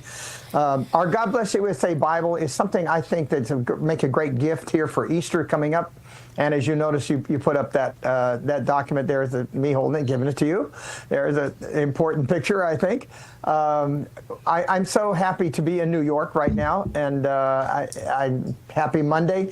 But as we look forward to next week and the week after, as we move forward to bad news all around the world, what we need to do is focus on our God, because this country would be nothing without our faith. And we have to continue to have faith, family, and freedom together. And in this Bible, you have the Declaration of Independence, of course. You remember those people that put their lives on the line for our country. And Ronald Reagan quoted the lyrics of my song in the 1988 RNC because he felt it was something the country needed. And now those lyrics are in this Bible. People get it now at GodBlessUSABible.com. But GodBlessUSABible.com. It's the name of my song.com. Yep. And I think it would really be important if you pick up a Bible, give it to somebody for Easter. It'd be a great gift. It is a great gift. And Lee, God Bless the USA is a generational anthem. I mean, it's not just nostalgic. Talk about why you believe that this song endures and the message that you hope that it spreads to all Americans today. You know, I put my heart in writing this song back in 1983.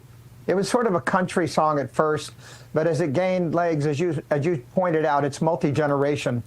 Grandparents pass it to their parents, the parents pass it to their kids. That's a version there with Home Free that we did in 2020 when nobody was working, and it went viral. And that's because people have a need. They have a need for faith, and they have a need for this Bible. GodBlessUSABible.com, and we just had a new print of it, so please order it now because you can get it before Easter. Yeah. Hey, Lee, the America 250 obviously coming up. It's a monumental milestone in our country's history. Talk to us a little bit about how you say in that song you're proud to be an American. Tell us why. Why are you proud to be an American? I don't know if you know it or not. I was raised in California, in the capital, Sacramento. But my grandparents raised me. When my father was in the Navy, my mother was playing in bars to make money for me and my sister. And I saw early on when I was a drum major from a high school marching band, marching along the Army and the Marines. I loved the pageantry of it, and I recognized immediately when I started my USO shows that the sacrifice for the military is what keeps us free. We can never forget that. And to be proud to be an American, the most important thing I have is my citizenship and my passport, because we travel abroad an awful lot. And when you meet a new citizen who comes into this country and it takes 7 years to learn how to be a citizen of the United States, guess what? They not only hear the national anthem, they hear my song, God Bless the USA, because it stands for who we are and what we are. I believe that's why President Trump uses it all the time when he walks on stage, because it makes him proud as well. And I'm proud of my association with our president. Wonderful. You have performed for more USO shows than just about anybody who performs. And in fact, that's where you met your beautiful wife, Kim. Why don't you tell us that story? Yeah, it's interesting enough. I was on Bob Hope's very last tour around the world. And we would have met in the Azores Islands because Kim was a performer in Europe. And they ended up in the Azores Islands. We were going to be an opening act for our entire entourage. And we missed them because we couldn't land. It would be a year before I'd meet Kim. And I had my own USO tour that I went ahead and asked Miss USA to join us. I didn't know the Miss USA, Miss Texas, knew Kim, who was Miss Tennessee at the time. And so I invited the girls to come and be on my show, and Kim and I fell in love on the tour. She had to finish college at UTC. She was a double major, English and Communications. In that picture, you see where we had hurricane relief at Texas A&M, and all 5 presidents, that's Clinton, Obama, Carter, and both Bush presidents, they were sitting in the front row. It was really interesting. Lady Gaga was on the show. I emceed the show along with Alabama. And to look at the 5 presidents sitting in the front row was it was pretty cool. What a trip. Wow. Lee Greenwood, you are a national treasure, and we thank you so much. Our audience loves you. Thank you so much. Americans love you. God bless you. Have a great Monday, and happy President's Day. To you, too. Happy And to President's Kim. Day. Tell her hello from us. Absolutely. Okay, thanks. All right. Hey, let's talk Medicare for a second, because a lot of folks aren't getting the full story. Most Medicare agents push Medicare Advantage plans, even when they're not right for you. Why exactly? Because that's where the money is for them. But seniors are paying the price, and that's what makes Chapter different. They walk you through Original Medicare, Medigap, Medicare Advantage, and Part D with the pros and the cons all laid out so you can make the right call for your health needs. Donna, as a matter of fact, said her Chapter advisor walked her through every option, explained everything in a way that she could actually understand. Plus, they saved her thousands of dollars. Now, that's beautiful. If you're on Medicare or will be soon, here's what you do. You call 814-CHAPTER to learn about enrollment options and find ways to save. It's free.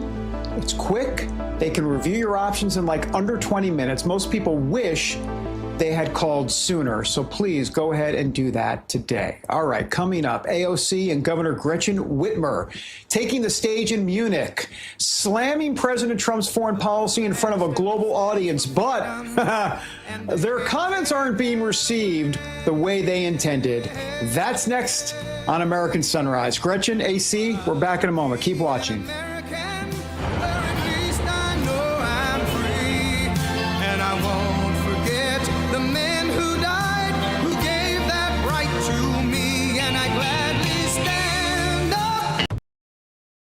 Freedom to speak your mind, freedom to protest policies you don't like, freedom to start a business, freedom to own property, freedom to vote, freedom to flourish. It's easy to take these things for granted, but for many people around the world, freedom is merely a dream, and those who fight for it risk losing everything, their reputations, their livelihoods, even their lives. Scan the QR code now or visit atlasnetwork.org/rev today to help freedom become a reality for people fighting back against authoritarianism. With your gift of just $19 a month, we'll send you an exclusive Atlas Network hat. Plus, we'll send the print edition of our Freedom's Champion magazine to your door. Atlas Network was founded to help pro-freedom organizations around the world develop, implement, and defend policies that foster freedom against tyranny. Visit atlasnetwork.org/rev or scan the QR code now to help us make freedom a reality for millions of people around the world. Donate $19 a month to receive your exclusive hat. Hey folks, it's your friend John Rich. I co-founded Old Glory Bank because we heard too many stories about people getting canceled by their bank because they didn't agree with their politics. The government wanted to know where you shop. If you bought a Bible or you shopped at a sporting goods store, you're probably on a list. We created Old Glory Bank because America needed a bank that would protect their privacy and security.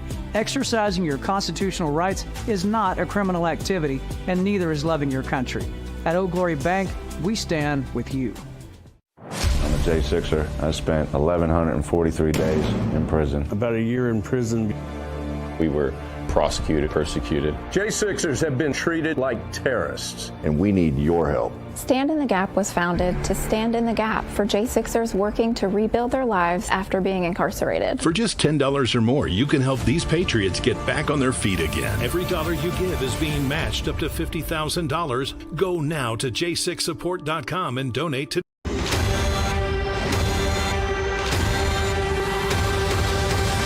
Let's spill some tea. Let's Spill Some Tea is sponsored by Artillery Tea Co., the veteran-owned patriotic tea brand delivering premium whole leaf tea in biodegradable sachets that brew twice as strong. Patriots, if you love great tea on your terms, check out the Patriots Brew Club for automatic shipments that you control. You can cancel or swap flavors anytime with no commitments. You'll also get free shipping on every order, tier discounts up to 20% off, and free milestone rewards along the way. Brew strong, stay patriotic. Head to artillerytco.com right now and click Join the Patriots Brew Club to get started. It is time now to spill some tea, and in the cup today, leftists undermining America on the world stage. At the Munich Security Conference, Congresswoman Alexandria Ocasio-Cortez and Michigan Governor Gretchen Whitmer took their criticism of the administration overseas, slamming President Trump and Secretary of State Marco Rubio in front of America's allies. AOC warned that Trump's foreign policy is tearing apart the transatlantic partnership, while Whitmer stood by, echoing concerns about what they call a growing era of authoritarianism and nationalist posturing on the global stage. Governor Whitmer's response to a basic foreign policy question also raised some eyebrows. Take a look at this. On Ukraine, what does victory look like? Ambassador? No, please. I'd love to hear your answer. It is. The two that I am on the panel with are much more steeped in foreign policy than a governor is. But I do think that Ukraine's independence, keeping their landmass, and having the support of all the allies, I think is the goal from my vantage point. Go ahead, Ambassador, do a better job. And not to be outdone, AOC also put her foot in her mouth after she was asked if the U.S. should defend Taiwan in the event of an invasion from mainland China. Take a look at this moment. Would and should the U.S. actually commit U.S. troops to defend Taiwan if China were to move? I think that this is such a, I think that this is of course a very long-standing policy of the United States. And I think what we are hoping for is that we want to make sure that we never get to that point. We want to know what you, our viewers, think about all of this. Let us know on Rumble or Getter. Hop on and let your voice be heard. Still to come on American Sunrise, Dr. Gina is standing by with the top story that she's following today. The one to watch is next on American Sunrise. Stay with us.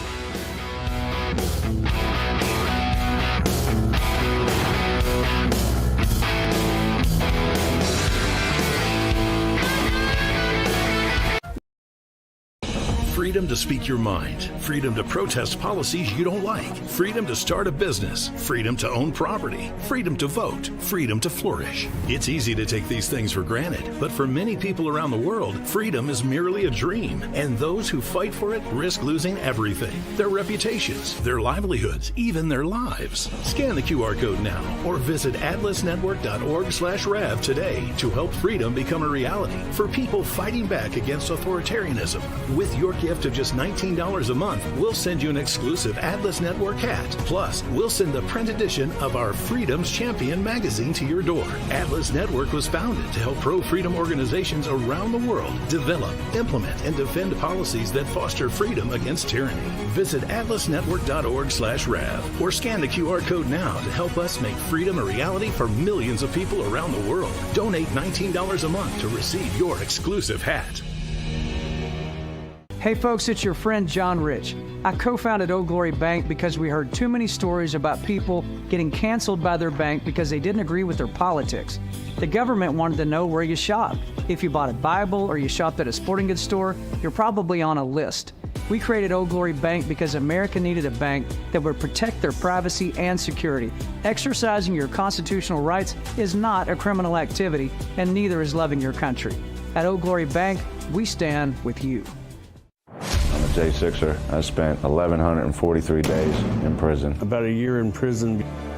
We were prosecuted, persecuted. J6ers have been treated like terrorists. And we need your help. Stand in the Gap was founded to stand in the gap for J6ers working to rebuild their lives after being incarcerated. For just $10 or more, you can help these patriots get back on their feet again. Every dollar you give is being matched up to $50,000. Go now to j6support.com and donate to.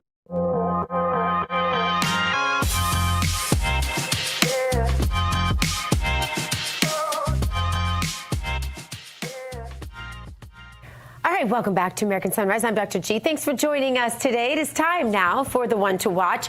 Here's what I'm keeping my eye on today. The Tim Tebow Foundation's Night to Shine prom returned this past weekend in a big way, celebrating individuals with special needs in communities across the globe. This is now in its 12th year. The Night to Shine movement lit up more than 975 churches in all 50 states across the United States, 74 countries, giving honored guests a red carpet experience complete with dancing, dinner, crowning ceremonies, and more, reminding everyone that they are loved, valued, and celebrated. From Shreveport, Louisiana to Jacksonville, Florida, Meridian to Visalia, local communities joined the global celebration, helping people with special needs walk the red carpet, enjoy music, food, and friends, and just pure fun, all centered on God's love. I had an amazing time with my Samuel this weekend. He was being crowned as an honored guest, because everyone is. There's Sam and his friend Gabby. And my husband and I went. Producer Jason joined us a little later on. There's Sammy and his crown. But everyone got a crown. Everyone got to be an honored guest. They all got to rock the red carpet, and it was great fun had by all. And so I wish David and Emily, this was my first time participating in this Tim Tebow Night to Shine. That's Sam and his friend Gabby. That's Sammy's new book, How Sammy Sees the World, and that is illustrated, of course, by the guy from Veggie Tales, Mike Sofka, amazing illustrator that Sam and Lily and I did as a project all together. But he got to present that to some of the attendees, and it was really just a beautiful night for everybody to do exactly what Tim Tebow said, shine from the light that's inside. And Tim Tebow and his beautiful wife did an amazing job putting it all together at the end during the crowning ceremony, explaining who the real King of Kings is and why everyone at this event is an absolute king and queen. And we are all here on this earth for a purpose, in all different ways. And it's just, I have to tell you, I'm looking at the video. It's getting me emotional. I mean, Gina, what was it like for you, for Sammy? I mean, tell me a little bit about that. It must have been quite a night, obviously. Yeah, I don't know if they have the picture with my husband and I, but if they can put that up. But I'll tell you what, we were both fighting tears the whole entire night just to watch these folks, you know, being there, enjoying themselves. They had hair and makeup for the women, Emily. Nice. You know, that would be important. And they danced, and they all really, you know, you hate to generalize about people in general, but there's something about people with disabilities that really do love to dance. I think it's awesome. Congratulations.